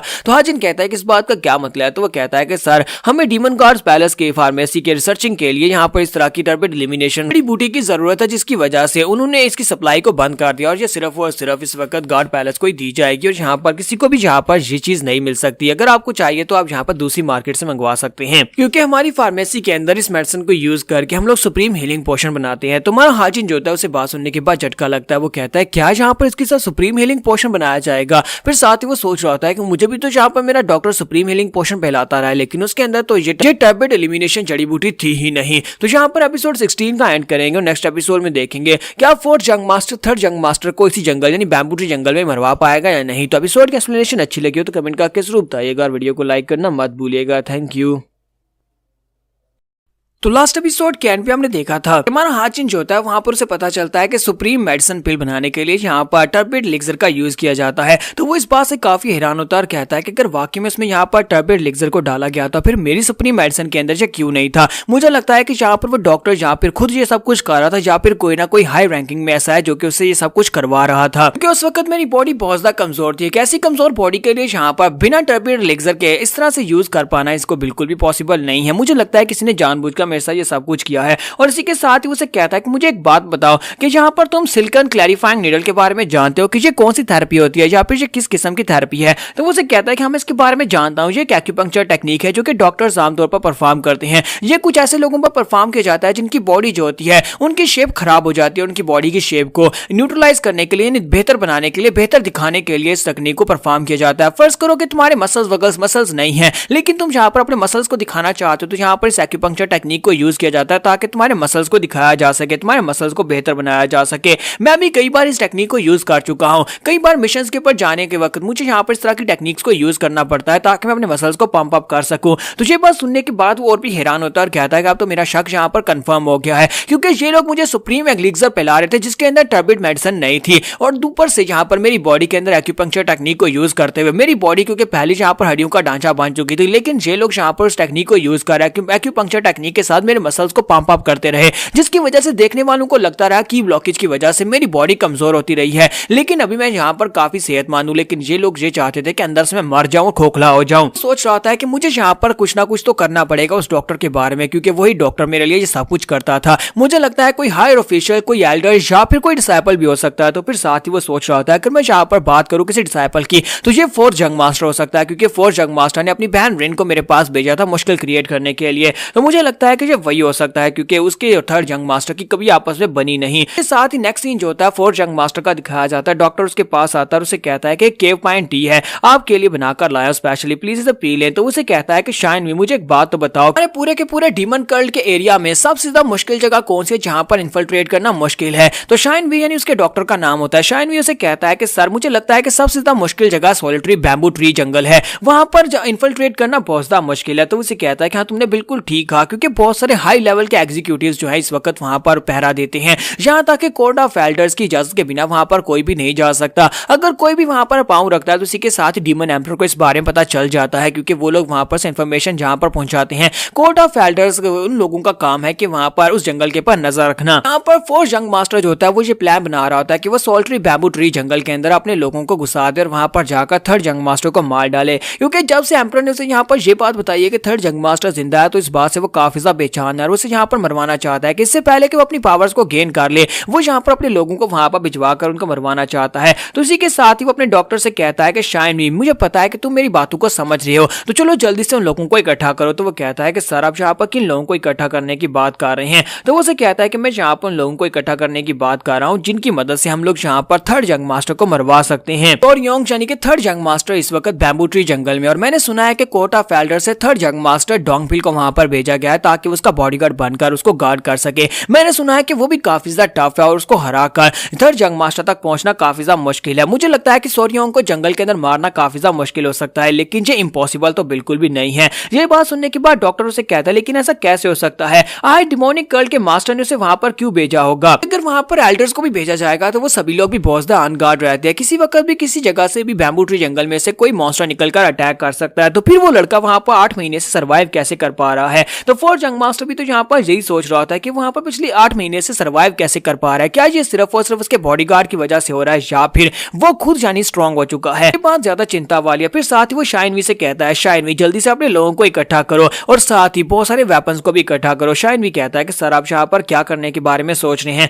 तो वो कहता है कि मैं यहाँ पर अब डायरेक्टली अटैक करना चाहता हूँ। तो वो कहता है लेकिन सर मुझे नहीं लगता कि आपको यहाँ पर डायरेक्टली इस सब में इन्वॉल्व होना चाहिए, आप दूसरे लोगों को इस्तेमाल करें। तो वो कहता है कि हाँ मैं यहाँ पर डायरेक्टली इन्वॉल्व नहीं हूँ, यानी कि मैं कुछ लोगों को ऑर्डर्स दूंगा और वही जाकर ये काम तमाम करेंगे। और यंग मास्टर से कहता है कि मैं कुछ ऐसे लोगों को चूज करने वाला हूँ जो कि यहाँ पर मेरे लिए मेरे इशारों के पर नाचेंगे और मेरे हर काम को पूरा करेंगे, चाहे उन्हें यहाँ पर अपनी जान ही क्यों ना गंवानी पड़े। तो वो कहता है कि सर मुझे बताएं कि आप यहाँ पर किन लोगों की बात कर रहे हैं? तो फोर्थ यंग मास्टर से कहता है कि उन सभी लोगों को इकट्ठा करो, वो सभी लोग जो कि थर्ड यंग मास्टर से नफरत करते हैं, वो सभी लोग जिनको थर्ड यंग मास्टर ने कभी हराया था, उन सभी की एक टीम बनाकर लाओ और उन सभी लोगों को सोल्ट्री बैम्बू ट्री के अंदर भेजा जाएगा। बैम्बू ट्री जंगल के अंदर उन्हें भेजेंगे और वहीं पर जब वो कमजोर हालत में होगा और ऑन-गार्ड नहीं होगा वहीं पर उसे मार डालेंगे और इस तरह ये किस्सा खत्म हो जाएगा। इस तरफ हाजिन का सीन दिखाता है कि हमारा हाजिन डोंगफिल से कहता है कि मैं इस वक्त डीपर एरिया में जाने वाला हूं। तो वो कहता है लेकिन सारी इस वक्त क्यों आप यहाँ पर डीपर एरिया में क्यों जा रहे हैं? मुझे लगता है कि मैं यहाँ पर से वापस जाने के बारे में सोचना चाहिए। डोंगफिल उसे कहता है कि आपको अच्छी तरह से पता है कि वहां पर कितने पावरफुल बीस्ट हो सकते हैं और आप यहाँ पर इस बारे में जानते भी नहीं है, पहले में यहाँ पर इंफॉर्मेशन इकट्ठी करनी चाहिए। तो हमारा हाजिन उसे कहता है कि इस बात से क्या फर्क पड़ता है, मुझे ये तो बताओ कि जब यहाँ पर मास्टर मूडैम और बाकी के सभी एल्डर्स आते हैं क्या उन्हें इस बारे में पता होता है कि यहाँ पर कौन कौन से बीस्ट हैं? क्या वो लोग यहाँ पर प्लानिंग करके आते हैं? क्योंकि यहाँ पर प्लानिंग करके आने का कोई फायदा ही नहीं है, कौन सा बीस्ट कहां से निकला है उन्हें भी नहीं पता होता और कितने बीस्ट आएंगे कितने झुंड में आएंगे ये भी उन्हें नहीं पता होता। हाजिन उसे कहता है कि यहाँ पर हमें तैयारी करके जाने का कोई फायदा नहीं है, मैं बस अपनी तलवार लेकर वहां पर जाने वाला हूँ, मुझे जल्दी से जल्दी वहां पर जाना है, जल्दी से जल्दी जाकर वहां पर से एक बैम्बू ट्री को काट कर लाना होगा जिसके अंदर स्पिरिचुअल एनर्जी हो, सबसे हाईएस्ट स्पिरिचुअल एनर्जी वाले बैम्बू ट्री को काट कर वहां पर से ले आऊंगा, रास्ते में जितने बीस्ट आएंगे सभी को मार डालूंगा। तो इसी के साथ डोंगफिल उसे कहता है लेकिन आप वहां पर नहीं जा सकते, आप ऐसे बिल्कुल भी नहीं जाएंगे, हम यहाँ पर काफी ज्यादा स्ट्रॉन्ग हो चुके हैं, मुझे आपके ऊपर भरोसा है, लेकिन मैं यहाँ पर शेर ही चाहता कि आप डीपर एरिया में जाएं क्योंकि वहां पर जो बीस्ट है आप उनके बारे में नहीं जानते। मुझे पता है कि आपका लेवल इस लेवल के बराबर नहीं है कि आप एल्डर्स के साथ अपना मुकाबला करवा सके, एल्डर्स वहां पर से जिंदा बचकर आ सकते हैं, आप नहीं आ सकते। हाजिन उसे कहता है कि ये बात तो तुमने बिल्कुल ठीक कही, इस वक्त मैं अपने आप को ग्रेट पावरफुल नहीं कह सकता, मैं यहाँ पर एल्डर्स की बराबरी भी नहीं कर सकता क्योंकि मुझे पता है कि कल्ट में बहुत सारे लोग हैं जो मुझसे ज्यादा स्ट्रॉन्ग हैं। तो डोंगफिल उसे कहता है सर मुझे माफ करिएगा, आपको मेरी बात बुरी लगी। और इसी के साथ हमारा हाजिन उसे कहता है हमारे जितने एल्डर्स यहाँ पर इस डीपर एरिया की तरफ जाने की कोशिश करते हैं उन सभी के पास एक टैलेंट की कमी है जो मेरे पास है, वो टैलेंट सिर्फ और सिर्फ मेरे पास है। तो हम डोंगफिल उसे कहता है कि सर अब किस टैलेंट की बात कर रहे हैं? तो हमारा हाजिन वहां पर सोच रहा था कि मैं यहाँ पर चुन हाजिन यानी असैसिन किंग की स्टाइल टेक्निक को यूज करने वाला हूँ। आज से पहले मैंने इस टेक्निक को यूज इसलिए नहीं किया था क्योंकि मेरे पास टर्बिट एलिमिनेशन हर्ब नहीं थी। अब मैं इस जड़ी बूटी की मदद से 1 घंटे या फिर 30 मिनट के लिए अपनी बॉडी के अंदर से डिमोनिक एनर्जी को निकाल सकता हूँ और वो टेक्निक यानी स्टाइल टेक्निक जो है वो डिमोनिक एनर्जी के बिना यूज की जाती है और मैं इस टेक्निक को यूज करके बड़ी आसानी से मॉन्स्टर्स की नजर में आए बिना उस जगह पर जाऊंगा, बैम्बू ट्रीज को काट कर वापस आ जाऊंगा और किसी को पता भी नहीं चलेगा। मैंने यहाँ पर आकर पिछले 8 महीने में बहुत कुछ गेन किया है, मुझे यहाँ पर आकर कुछ नई इंसाइट्स मिली है, मुझे नई पावर्स मिली है, यहाँ तक कि मैंने डार्क शैडो आर्ट्स भी बनाई है, यानी अपनी जो डार्क शैडो की थी उस टेक्निक को डिमोनिक आर्ट्स के साथ मिक्स करके उनको बनाया और बहुत सारे मॉन्स्टर्स को मारकर अपने आप आपको स्ट्रॉन्ग बनाया है और अब यहाँ पर ये डू और डाई का मुकाम है, मुझे आगे बढ़ना होगा। अगर मैं आगे बढ़ूंगा तभी तो मैं स्ट्रॉन्ग बन पाऊंगा और इवॉल्व कर पाऊंगा। अब जबकि मेरे पास टर्पिड एलिमिनेशन हर्ब भी है तो इसकी मदद से मैं यहाँ पर अपनी डिमोनिक एनर्जी को सप्रेस करूंगा और उसके बाद ये पहुंचना आसान हो जाएगा। ये तो चुटकी बजाने जैसा मिशन होगा। और वो वहां पर से बाहर निकल आता है। जैसे वहां पर से बाहर निकल रहा होता है तो डोंगबिल जल्दी से भागता है, उसके सामने आ जाता है और कहता है नहीं यंग मास्टर, मैं आपको नहीं जाने दूंगा। तो वो कहता है कि डोंगबिल ये मेरा ऑर्डर है, जल्दी से साइड के ऊपर हट जाओ। वो कहता है कि चाहे ये ऑर्डर हो या ना हो लेकिन मैं यहाँ पर इस ऑर्डर को फॉलो नहीं करूंगा। अगर आप मुझे मारना चाहते हैं मेरा सर काटे और यहाँ पर से चले जाएं। तुम्हारा हाजिन उसे कहता है कि क्या तुम ये क्या कर रहे हो, कहीं तुम पागल तो नहीं होगे। फिर साथ ही उसे कहता है अच्छा ठीक है, तुम डीपर एरिया के दरवाजे के तक मुझसे मेरे साथ चल सकते हो, लेकिन जैसे वहां पर डीपर एरिया आएगा तुम्हें वहीं पर रुकना होगा, उसके आगे मैं अकेला जाऊंगा। तो वो कहता है ठीक है सर, वहां पर तुम मुझे लेकर चले। और जहां पर हम लोग अपनी एपिसोड 17 का एंड करेंगे और नेक्स्ट एपिसोड में देखेंगे कि डीपर एरिया में कौन कौन से पावरफुल मॉन्स्टर होने वाले हैं, क्या ये जर्नी आसान होगी या नहीं। तो एपिसोड की एक्सप्लेनेशन अच्छी लगी हो तो कमेंट करके जरूर बताइएगा और वीडियो को लाइक करना मत भूलिएगा। Thank you.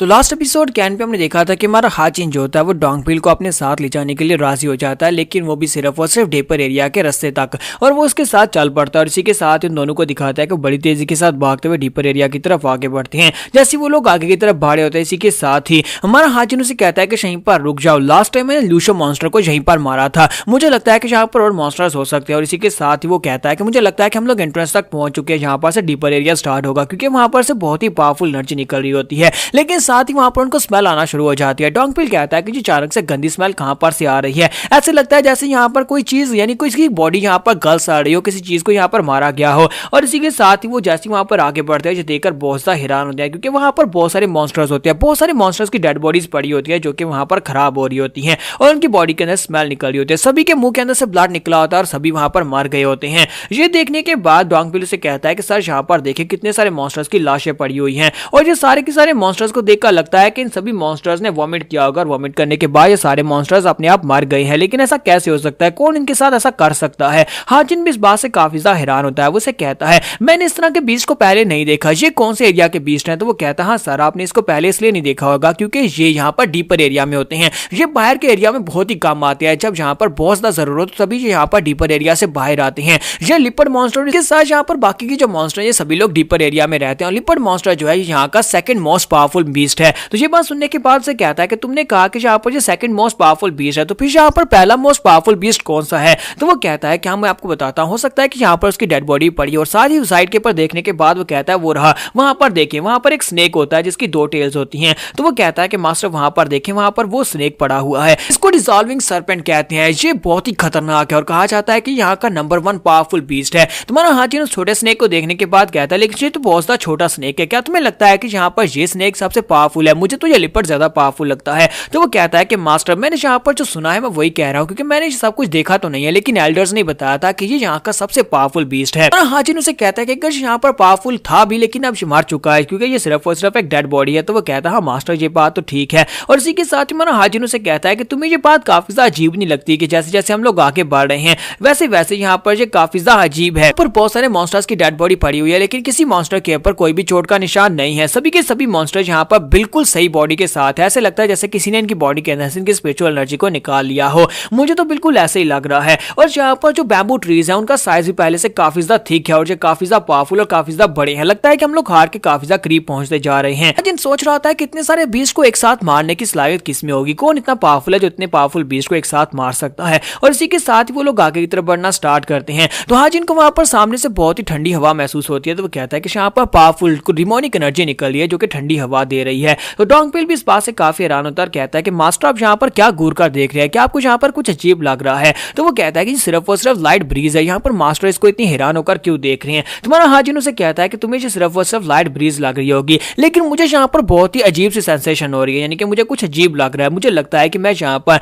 इसके डीपर एरिया के करीब पहुंच चुका हूँ, यानी कि इस फॉरेस्ट के दिल के करीब पहुंच चुका हूँ और वहां पर से ये सारी एनर्जी निकल रही है। तो वो डोंगबिल से कहता है कि डोंगबिल मेरी बात सुनो, मैं यहाँ पर से आगे बढ़ रहा हूँ, मैं अकेले ही आगे बढ़ूंगा अगर मैं यहाँ पर वापस नहीं आया तो तुम अकेले वापस चले जाना, कुछ भी हो जाए, चाहे तुम्हें मेरे चिल्लाने की आवाज क्यों ना हो, मेरे पीछे पीछे वहां पर मत आना। तो डोंगपिल उसे कहता है लेकिन यंग लॉर्ड, तो वो कहता है मैंने कहा ना कि मेरे पीछे मत आना। इसी के साथ हमारा हाजिन अकेला वहां पर आगे बढ़ना शुरू करता है और वो आगे की तरफ बढ़ रहा था, जबकि इसी के साथ ही नेक्स्ट सीन जो होता है वो यहाँ पर से डीमन एम्परर का दिखाया जाता है। डीमन एम्परर के पास 3 लड़कियां खड़ी होती हैं जो कि उसकी बॉडी का मसाज कर रही होती हैं और डीमन एम्परर अपनी आंखें बंद करके बड़े मजे के साथ मजे ले रहा होता है, जबकि इसी के साथ उसके सामने, उसकी आंखों के सामने, उसके स्पिरिचुअल माइंड के अंदर उसे वहां पर जैकाल दिखाई देता है। तो वो कहता है कि जैकाल तुम अचानक से मेरे सामने क्यों आए हो, और इसी के साथ ही जैकाल जो होता है उसकी तरफ घूर कर देखता है। तो वो कहता है कि बताओ तुम यहाँ पर मेरे सामने क्यों अपीयर हुए हो, और जैकाल गुस्से के साथ उसके ऊपर अटैक कर देता है, जबकि डीमन एम्परर जो होता है वहीं पर अपने प्रेशर को रिलीज करता है क्योंकि वो वहां पर अपने स्पिरिचुअल माइंड में होता है, लेकिन असल में पावर जो होती है वहीं पर रिलीज हो रही होती है जहां पर वो लेटा होता है, और वो तीनों लड़कियां जो होती हैं वहीं पर उसके प्रेशर की वजह से बेहोश हो जाती हैं।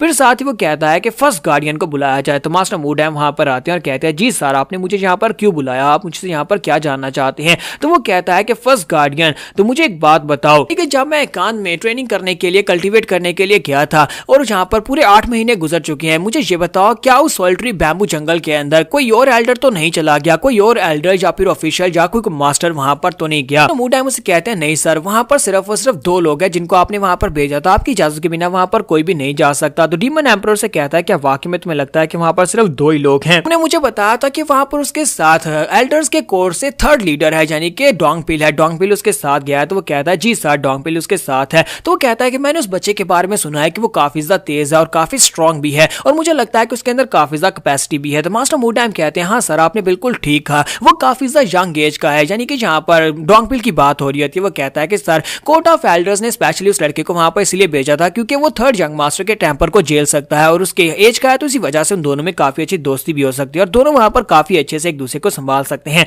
इसी वजह से स्पेशली मैंने वहां पर 3rd लीडर को चूज किया था कि वो 3rd यंग मास्टर को वहां पर लीड करे, उसको वहां पर गाइड करे, उसको गार्ड करे। तो डीमन एम्परर यहाँ पर इस बात को लेकर काफी ज्यादा परेशान हो रहा था कि अचानक से जैकाल वहां पर क्यों अपीयर हुआ, क्योंकि जैकाल तभी अपीयर होता है जब कोई वहां पर उसके हार्ट के करीब पहुंचेगा, बैम्बू ट्री जंगल के हार्ट के करीब पहुंचेगा, उस वक्त जैकाल अपीयर होगा। तो वो कहता है कि ऐसा कैसे हो सकता है, 8 महीने तक वहां पर रहने के बाद भी मुझे नहीं लगता कि 3rd यंग मास्टर या फिर यहाँ पर डोंगपिल वो दोनों इतने स्ट्रॉन्ग हो सकते हैं कि वो इसके हार्ट की तरफ आगे बढ़ सकें। ऐसा हो सकता है कि 3rd यंग मास्टर जो है उसके पास इतनी पावर्स आ गई हैं। तो वो कहता है कि मुझे एक बात बताओ, आज कौन सा दिन है? तो वो कहता है कि सर, फुल मून से पहले का दिन है। तो वो सोच रहा था इसका मतलब यह है कि फुल मून से पहले का दिन है, तो अगर फुल मून से पहले का दिन है और जैकाल ने जहां पर अपने आप को शो करवाया है तो मुझे लगता है कुछ इंटरेस्टिंग होने वाला है। और इसी के साथ ही लड़कियों को होश आती है, वो फिर से उठती है और उसके साथ ही फिर से अपना काम करना शुरू कर देती है। डीमन एम्परर यहाँ पर सोच रहा था कि 3rd यंग मास्टर, मुझे लगता है कि तुम यहाँ पर लालच में इतने अंधे हो गए हो कि तुम यहाँ पर अपनी मौत की तरफ आगे बढ़े हो। तो उसे लगता है कि वो डीपर एरिया में जाकर खुदकुशी करने वाला है, यानी कि वो खुद ही मर जाएगा। या फिर हो सकता है कि उस लड़के के पास इतनी किस्मत हो कि वो वहां पर डीपर एरिया में जाए, वहां पर से जिंदा बचकर वापस आ जाए। यहीं पर से नेक्स्ट सीन जो होता है, साथ साथ हमें यहाँ पर हाजिन का भी दिखाया जाता है कि हमारा हाजिन जो होता है डिमोनिक एनर्जी को रिलीज करके अपने इर्द गिर्द एक कवच बनाता है और आगे की तरफ बढ़ना स्टार्ट करता है। वो उस ब्रीज के साथ आगे की तरफ बढ़ रहा था क्योंकि सामने से बहुत ही पावरफुल एनर्जी निकल रही होती है, लेकिन उसका प्रेशर काफी ज्यादा होने के बावजूद वो आगे बढ़ता जा रहा था और कहता है जैसे जैसे मैं इस एनर्जी के करीब पहुंचता जा रहा हूं वैसे वैसे यहाँ पर एनर्जी बहुत ज्यादा स्ट्रॉन्ग होती जा रही है। अगर इसी तरह चलता रहा तो मुझे लगता है कि मेरे लिए और ज्यादा आगे बढ़ना बहुत ज्यादा मुश्किल हो जाएगा। पहली मैं यहाँ पर अपनी डिमोनिक एनर्जी के साथ एक कवच बनाकर आगे बढ़ रहा हूँ, लेकिन जैसे जैसे यहाँ पर तेज हवा का झोंका मुझे लगता है इसी के साथ मुझे यहाँ पर महसूस होता है। और साथ ही वो कहता है कि इस तरह की एनर्जी को मैं पहले भी यहाँ पर महसूस कर चुका हूँ। ये एनर्जी मैंने तब महसूस की थी जब डीमन एम्परर मेरे सामने अपीयर हुआ था। डीमन एम्परर उस वक्त मेरे सामने अपीयर होकर अपने प्रेशर को रिलीज किया था और मुझे सेम इसी तरह की एनर्जी महसूस हुई थी। तो क्या ऐसा हो सकता है कि यहाँ पर इस बैम्बू ट्री जंगल के हार्ट में कोई इतना पावरफुल मॉन्स्टर हो जिसकी पावरफुल एनर्जी जो है वो डीमन एम्परर जितनी हो या फिर उससे भी ज्यादा हो सकती है? हाजिन कहता है लेकिन मुझे लगता है कि यहाँ पर खतरे से खेलकर ही मुझे इनाम मिल सकता है। अगर मैं वहां पर जाकर बैम्बू ट्रीज को हासिल कर लेता हूँ जिनकी स्पिरिचुअल एनर्जी को एब्जॉर्ब करके मैं और भी स्ट्रॉन्ग बन सकता हूँ, तो मुझे ये रिस्क लेना पड़ेगा। और इसी के साथ उसके मुंह से ब्लड निकलना शुरू हो जाता है। कहता है कि चाहे मैं कितनी डिमोनिक एनर्जी के साथ कवच क्यों ना बना लूं, मेरे इंटरनल ऑर्गन्स जो है बुरी तरह से डैमेज हो रहे हैं।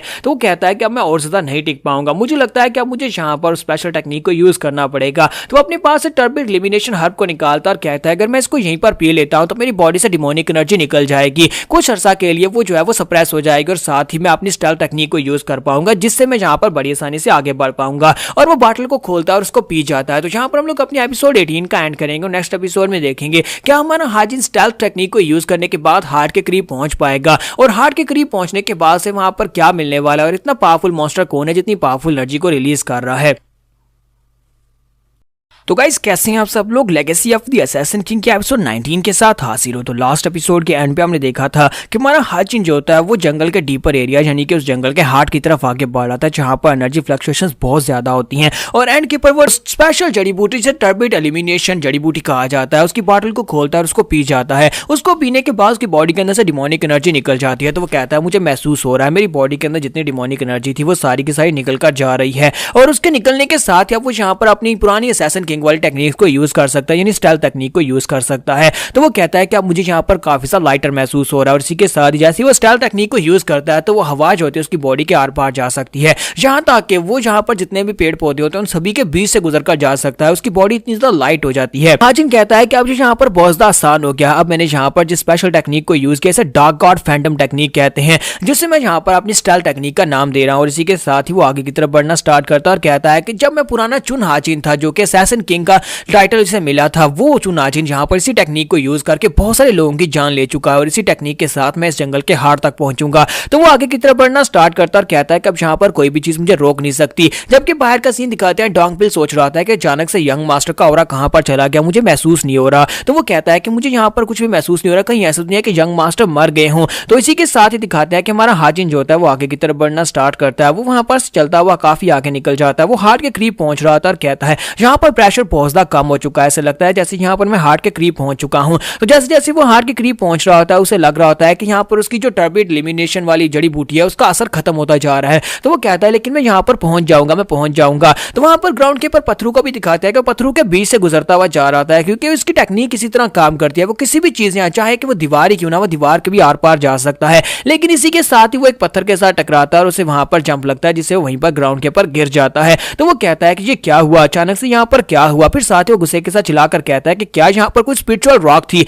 यानी कोई ऐसा पत्थर था जिसके अंदर बहुत सारी स्पिरिचुअल एनर्जी थी जिसके साथ मैं टकराया हूँ। वो पीछे की तरफ घूमता और कहता है कि इस डेमोनिक फॉरेस्ट में अब यहाँ पर क्या देखना बाकी है। तो जैसे वो पीछे घूमकर देखता है तो वहां पर एक छोटी सी फॉक्स होती है। वो फॉक्स वहां पर सो रही होती है और उसके साथ उसका पाँव टकराता है जिसकी वजह से वो गिर गया होता है। तो वो कहता है कि ये कैसे हो सकता है, ये यहाँ पर एक छोटी सी फॉक्स क्या कर रही है, ये छोटा सा फॉक्स मॉन्स्टर जंगल के हार्ट के करीब क्यों है, इस जंगल में जहाँ पर बहुत ही खतरनाक मॉन्स्टर्स और बहुत सारा खतरनाक बीस्ट है, फिर यहाँ पर छोटी फॉक्स क्या कर रही है। हाजिन कहता है कि मुझे यहाँ पर डोंगबिल ने कहा था कि जितना ज्यादा मैं इस डीपर एरिया में आगे बढ़ूंगा उतनी ज्यादा मॉन्स्टर्स का पावर लेवल बढ़ता जाएगा। फिर एक छोटी सी फॉक्स का यहाँ पर क्या काम है, कहीं ऐसा तो नहीं है कि ये छोटी फॉक्स जो है ये बहुत ज्यादा पावरफुल है, लेकिन ऐसा कैसे हो सकता है। फिर साथ ही वो सोच रहा था कि मुझे यहाँ पर इसकी अपीयरेंस को जज नहीं करना चाहिए, हो सकता है कोई बहुत ही पावरफुल मॉन्स्टर हो। अब जबकि ये यहाँ पर सो रही है तो फिर मुझे इसे यहाँ पर सोते रहने देना चाहिए। फिर साथ ही वहां पर कहता है लेकिन देखो तो जरा ये कितनी ज्यादा क्यूट है, मैं यहाँ पर इसको देखकर रह नहीं पा रहा, मुझे लगता है कि जाकर इसके ऊपर हाथ फेरना चाहिए। फिर साथ ही वो जंप लगाता है और साइड के ऊपर हट जाता है और कहता है ये मैं क्या सोच रहा था, मुझे लगता है कि यहाँ पर अपने एन्चेंटमेंट को रिलीज कर रही है जिसकी वजह से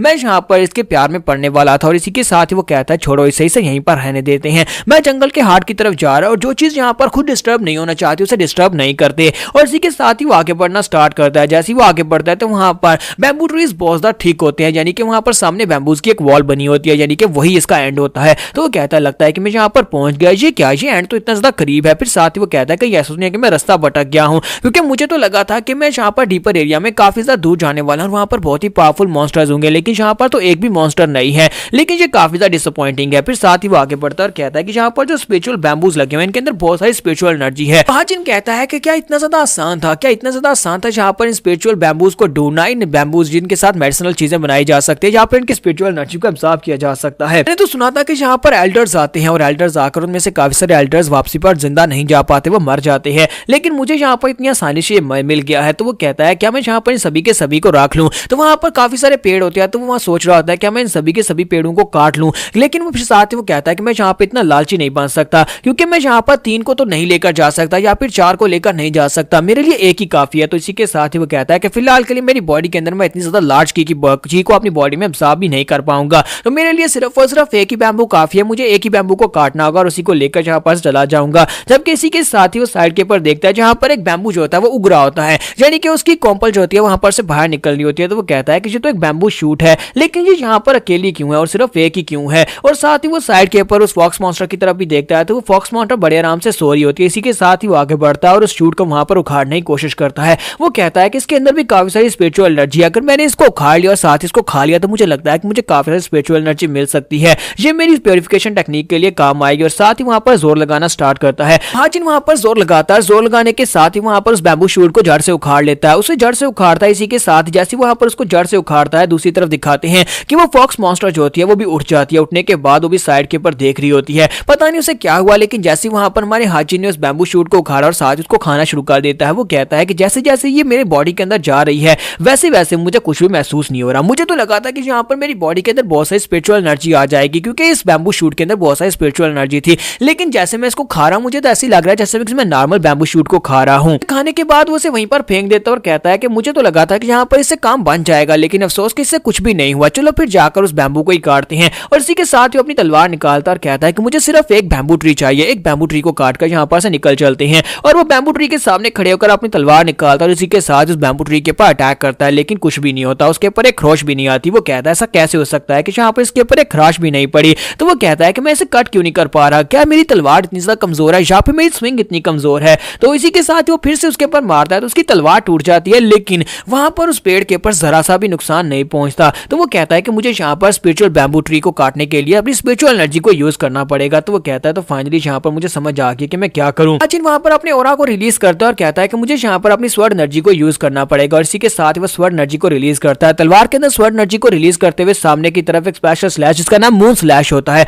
उसको यूज करते हुए स्लैश लगाता है। तो वो स्लैश बहुत ही कमाल की होती है और इसी के साथ ही बैम्बू शूट जो होती है कट जाती है और वो बैम्बू काटकर वहीं पर ग्राउंड के ऊपर गिर जाता है। तो वो कहता है लो मैंने कर लिया, मैंने इसको काट लिया। फिर साथ ही वो आगे बढ़ता है, जाकर उसको चेक करता है और कहता है कि तो बहुत ज्यादा टफ है, ऐसे लगता है जैसे मैं स्टील को ठोक रहा हूं। और इसी के साथ ही वो सोच रहा था क्यों ना इसके साथ कोई वेपन बनाया जाए, अगर इसका वेपन बनाया जाएगा तो वो बहुत ज्यादा स्ट्रॉन्ग होगा। हाजिन जब वहां पर बैठकर सोच रहा था कि इसके अंदर से कितनी सारी स्पिरिचुअल एनर्जी निकलेगी, इसी के साथ ही फॉक्स को दिखाता है कि फॉक्स भी वहीं पर उसके साथ ही आकर बैठ जाती है। तुम्हारा हाजिन उसकी तरफ देखता और कहता है तुम यहाँ पर क्या कर रही हो। तो फॉक्स उसकी तरफ देखती है। हाजिन जल्दी से जंप करते पीछे की तरफ बढ़ता है, चलाते हुए कहता है कि ये क्या, ये नन्ही फॉक्स यहाँ पर कहां से आ गई। जबकि फॉक्स उसकी तरफ देखती है और हल्का सा मुस्कुरा देती है। तो हाजिन कहता है कि फॉक्स तुम यहाँ पर क्या कर रही हो, तुम यहाँ पर तुम नींद से कब जागी और यहाँ तक कब आई। वो साथ ही सोच रहा होता है चाहे ये कितनी स्लो मोशन में क्यों चल कर आई हो या फिर कितनी नरम पाँव से क्यों ना चल कर आई हो, मुझे अभी तक सेंस हो जाना चाहिए था, क्योंकि मैंने यहाँ पर अपनी हाइपर सेंसेशन टेक्निक को एक्टिवेट किया हुआ है ताकि आसपास मॉन्स्टर मुझे डिस्टर्ब ना करें। फिर ये यहाँ तक कैसे पहुंच गया और मैं इसे सेंस क्यों नहीं कर पाया।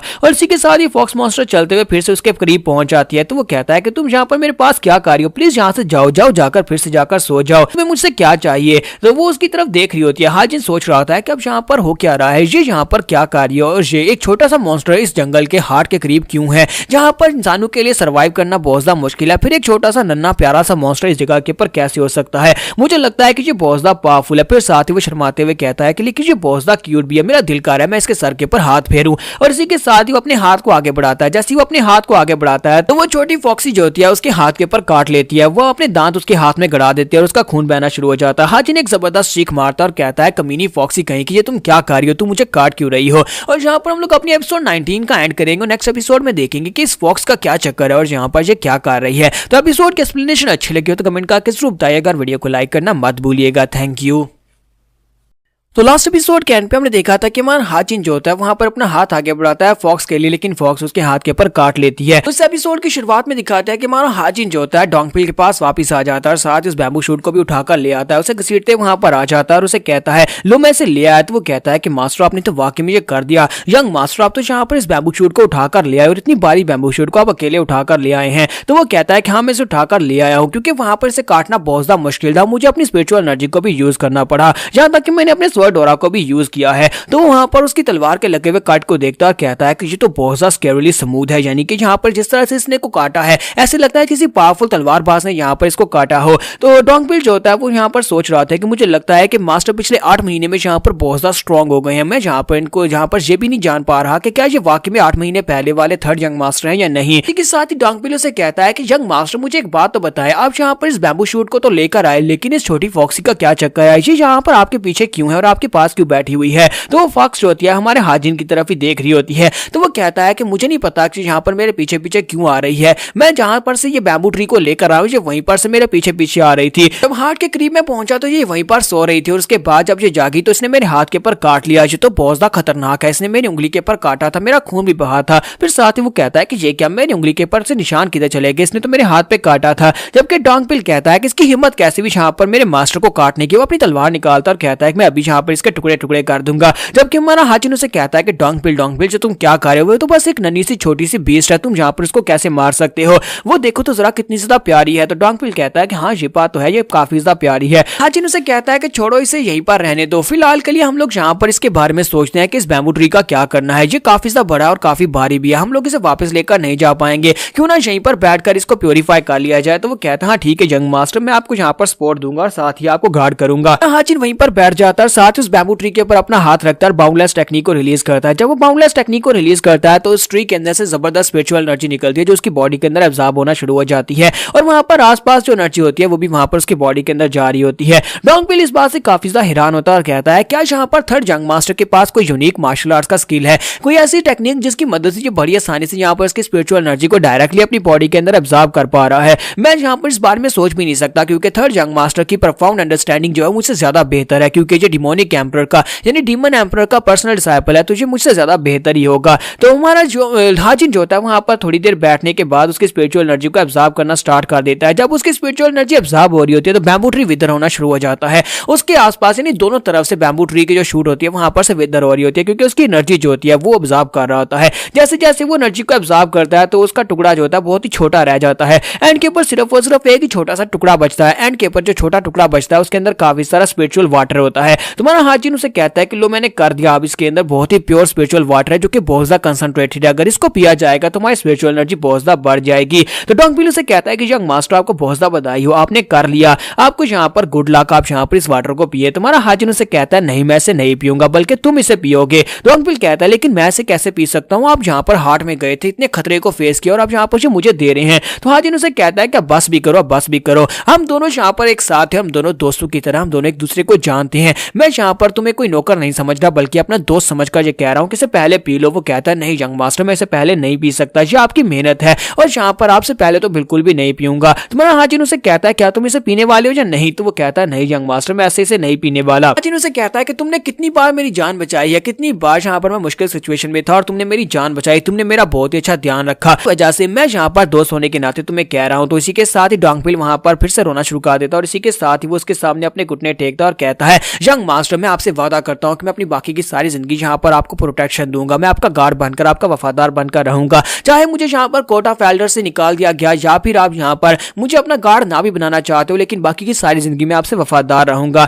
तुम्हारा हाजिन कहता है कि लो इसका ड्रामा फिर से शुरू हो गया, ये फिर से यहाँ पर वही बातें करना शुरू कर दी और इसी के साथ ही हमारा हाजिन जो होता है उसे किक मारता है, वहीं पर गिराकर साथ ही उस बैम्बू शूट को उठाता है और उसके मुंह के अंदर वाटर डाल देता है और कहता है कि अपनी बकवास बंद करो, चुपचाप इसको पी जाओ, मैंने सिर्फ वाटर पीने का कहा था और आगे से तुमने यहाँ पर मुझे इतनी बातें सुनानी शुरू कर दी हैं। और वाटर जब उसके गले के अंदर जा रहा था तो उसे महसूस हो रहा था कि उसकी एनर्जी बढ़ रही है, जबकि इसी के साथ उन्हें महसूस होता है उनके आसपास कुछ मॉन्स्टर्स होते हैं। हाजिन कहता है कि मुझे लगता है कोई चीज हमारी तरफ आगे बढ़ रही है। तो वो कहता है हाँ सर मुझे भी महसूस हो रहा है। इसी के साथ ही दिखाता है कि वहां पर से बहुत सारे टाइगर यानी लिपर्ड मॉन्स्टर्स निकल आते हैं और लिपर्ड मॉन्स्टर के साथ साथ उड़ने वाले बीस्ट भी वहां पर पहुंच जाते हैं। तो हाजिन कहता है कि ये अचानक से क्या हो रहा है? डोंगपिल कहता है कि सर मुझे नहीं पता, लेकिन यहाँ पर सारे के सारे बीस्ट है वो इसी तरफ आ रहे हैं, मुझे लगता है जितने बीस्ट हैं वो सारे हमारी तरफ ही आगे बढ़ रहे हैं और यहाँ पर तो बहुत सारे हैं, वहां पर बहुत सारे लिपर्ड मॉन्स्टर्स, बहुत सारे लूशो मॉन्स्टर्स, बहुत सारे उड़ने वाले मॉन्स्टर्स, जिंग मॉन्स्टर्स भी बहुत सारे होते हैं। हाजिन जल्दी से उस बैम्बू शूट को उठाता और बचे हुए पानी को पी जाता और कहता है सबसे पहले इससे फिनिश करते हैं और उसके बाद इनके बारे में सोचेंगे। उसको पीने के बाद वो डोंगपिल से कहता है डोंगपिल क्या तुम यहाँ पर इसकी लेआउट के बारे में जानते हो, क्या तुम्हें पता है कि बाहर कैसे निकलना है? तो वो कहता है हाँ यंग मास्टर मैं जानता हूँ। तो इसी के साथ ही वो कहता है तुम तो वाकई में एक बहुत ही डिपेंडेबल गाय हो। फिर साथ ही वो छोटी फॉक्सी की तरफ देखता है कि फॉक्सी फिर से वहां पर सो चुकी होती है। तो वो कहता है कि ये फॉक्सी यहाँ पर क्या कर रही है, ये फिर से यहाँ पर सो क्यों गई है और इस तरह के मुश्किल वक्त में हम लोग यहाँ पर इसका ध्यान रखेंगे या फिर यहाँ पर फाइट करेंगे। तुम्हारा हाजिन कहता है कि अब जबकि ये बेचारी मुझे फॉलो करते हुए यहाँ पर आई है तो मैं इसे मरने के लिए छोड़ तो नहीं सकता। वो फॉक्सी को उठाता और इसे साथ उठाकर डोंगपिल की तरफ फेंकता और कहता है कि जल्दी से इसे कैच करो, इसे लेकर यहाँ से निकल जाओ, चाहता हूँ कि इसे अपनी बाहों में रखना और इसे कुछ भी मत होने देना, कोई भी एक स्क्रैच भी इसके ऊपर नहीं आना चाहिए, इसे सही सलामत यहाँ से बाहर लेकर जाओ। तो वो कहता है लेकिन यंग मास्टर आपका क्या होगा? तो वो कहता है कि मैं यहाँ पर इनको रोका रखूंगा, फॉक्सी को जल्दी से छोड़कर वापस आ जाना। और इसी के साथ ही वो अपनी एनर्जी को रिलीज करता है और कहता है कि अब मेरे पास काफी सारी एनर्जी आ गई है, स्पिरिचुअल बैम्बू की एनर्जी को एब्जॉर्ब करने के बाद मैं काफी स्ट्रांग हो गया हूँ। तो वो उसे कहता है लेकिन यंग मास्टर मैं यहाँ पर आपको छोड़कर नहीं जाऊंगा, मैं यहीं पर रहूंगा। हाजिन उसे कहता है कि मैंने तुमसे क्या कहा और साथ ही वो उसे एक पंच मारता है। जब वो उसे एक पंच मारता है तो इसी के साथ ही डोंगपिल उड़ता हुआ काफी दूर जाकर गिरता है। तो वो उसे कहता है कि जाओ यहाँ से, मैंने कहा ना कि जाओ यहाँ से। और मॉन्स्टर जो होते हैं वो हाजिन की तरफ आगे बढ़ रहे होते हैं। इसी के साथ ही डोंगपिल कहता है कि मुझे यंग मास्टर के ऑर्डर को फॉलो करना होगा, मैं जल्दी प्लीज जल्दी यहाँ पर वापस आऊंगा। तो वो कहता है यंग मास्टर मैं इस फॉक्सी को छोड़कर वापस आ रहा हूँ, मैं आपको बचाने के लिए वापस आऊंगा। जबकि इसी के साथ ही क्रो मॉन्स्टर जो होता है वो जंप करते हुए हमारे हाजिन के ऊपर अटैक करने के लिए आगे बढ़ता है। जबकि हमारा हाजिन जो होता है वहीं पर खड़े खड़े अपनी तलवार को घुमाकर उसके ऊपर एक स्लैश लगाता है और सिर्फ एक ही स्लैश के साथ उस मुर्गे की गर्दनें काट देता है, उसकी तीनों गर्दनें काट देता है और इसी के साथ ही वो उस मॉन्स्टर को मार देता है। तो हाजिन कहता है कि तुम्हें क्या लगा था कि जहां पर मैं 8 महीने पहले वाला हाजिन हूं जिसका तुमने बड़ी आसानी से हरा दिया था, लेकिन आज नहीं, आज ऐसा बिल्कुल भी नहीं होगा। यहीं पर से नेक्स्ट सीन जो होता है हमें जजमेंट पवेलियन का दिखाया जाता है जहां पर डीमन एम्परर जो होता है वो खड़ा खड़ा सोच रहा होता है कि अचानक से यहाँ पर जैकाल बाहर क्यों आ गया है। जैकाल जहां पर फॉक्सी को कहा जा रहा है क्योंकि यहाँ पर बड़ी फॉर्म में वो उसे दिखाई दे रहा था। तो वो कहता है जैकाल जो कि बैम्बू ट्री जंगल का मास्टर है, वो इस पूरे के पूरे जंगल का कंट्रोलर है, लेकिन वो अपने ग्रूव को छोड़कर बाहर क्यों निकला? वो हार्ट एरिया में ही रहता और कभी वहां पर से बाहर नहीं निकलता, आयन अचानक से वो बाहर क्यों निकला होगा? तो वो सोच नहीं पा रहा, समझ नहीं पा रहा था। यानी डीमन एम्परर सोच रहा था कि अचानक से ऐसा क्या हुआ और इसी के साथ ही वहां पर इमेजिन करता है, वो उस फॉरेस्ट को इमेजिन करता है और फॉरेस्ट को इमेजिन करता है तो उसे वहां पर महसूस होता है जैसे इस वक्त थर्ड जंग मास्टर जो वो फाइट कर रहा है। तो वो कहता है क्या ये थर्ड जंग मास्टर की वजह से हो रहा है? क्या थर्ड जंग मास्टर यहाँ पर इस तरह फाइट कर रहा है, इसी वजह से फॉक्स यानी वो जैकाल जो है उसके लिए यहाँ पर से बाहर निकला है? मुझे भी ऐसा लगता है कि ये काफी ज्यादा बदल चुका है। थर्ड जंग मास्टर यहाँ पर की ब्लॉकेज से उठने के बाद पिछले 8 महीने से यहाँ पर आने के बाद बहुत ज्यादा बदल गया है। ऐसा लगता है जैसे ये कंप्लीटली डिफरेंट इंसान बन चुका हो। जबकि इसी के साथ ही दूसरी तरफ हमारा हाजिन जो था मॉन्स्टर्स के साथ फाइट कर रहा था, अपना रास्ता बना रहा था ताकि वो मॉन्स्टर्स को हराकर वहां पर से जंगल के अंदर से बाहर निकल सके। यहाँ पर हमारी एपिसोड 20 का एंड करेंगे। नेक्स्ट एपिसोड में देखेंगे क्या हमारा हाजिन इस जंगल के अंदर से बाहर निकल पाएगा, क्या वो जंगल से बाहर निकलने के सही रास्ते के ऊपर चल रहा है। तो एपिसोड की एक्सप्लेनेशन अच्छी लगी हो तो कमेंट करके जरूर बताइएगा और वीडियो को लाइक करना मत भूलिएगा। Thank you.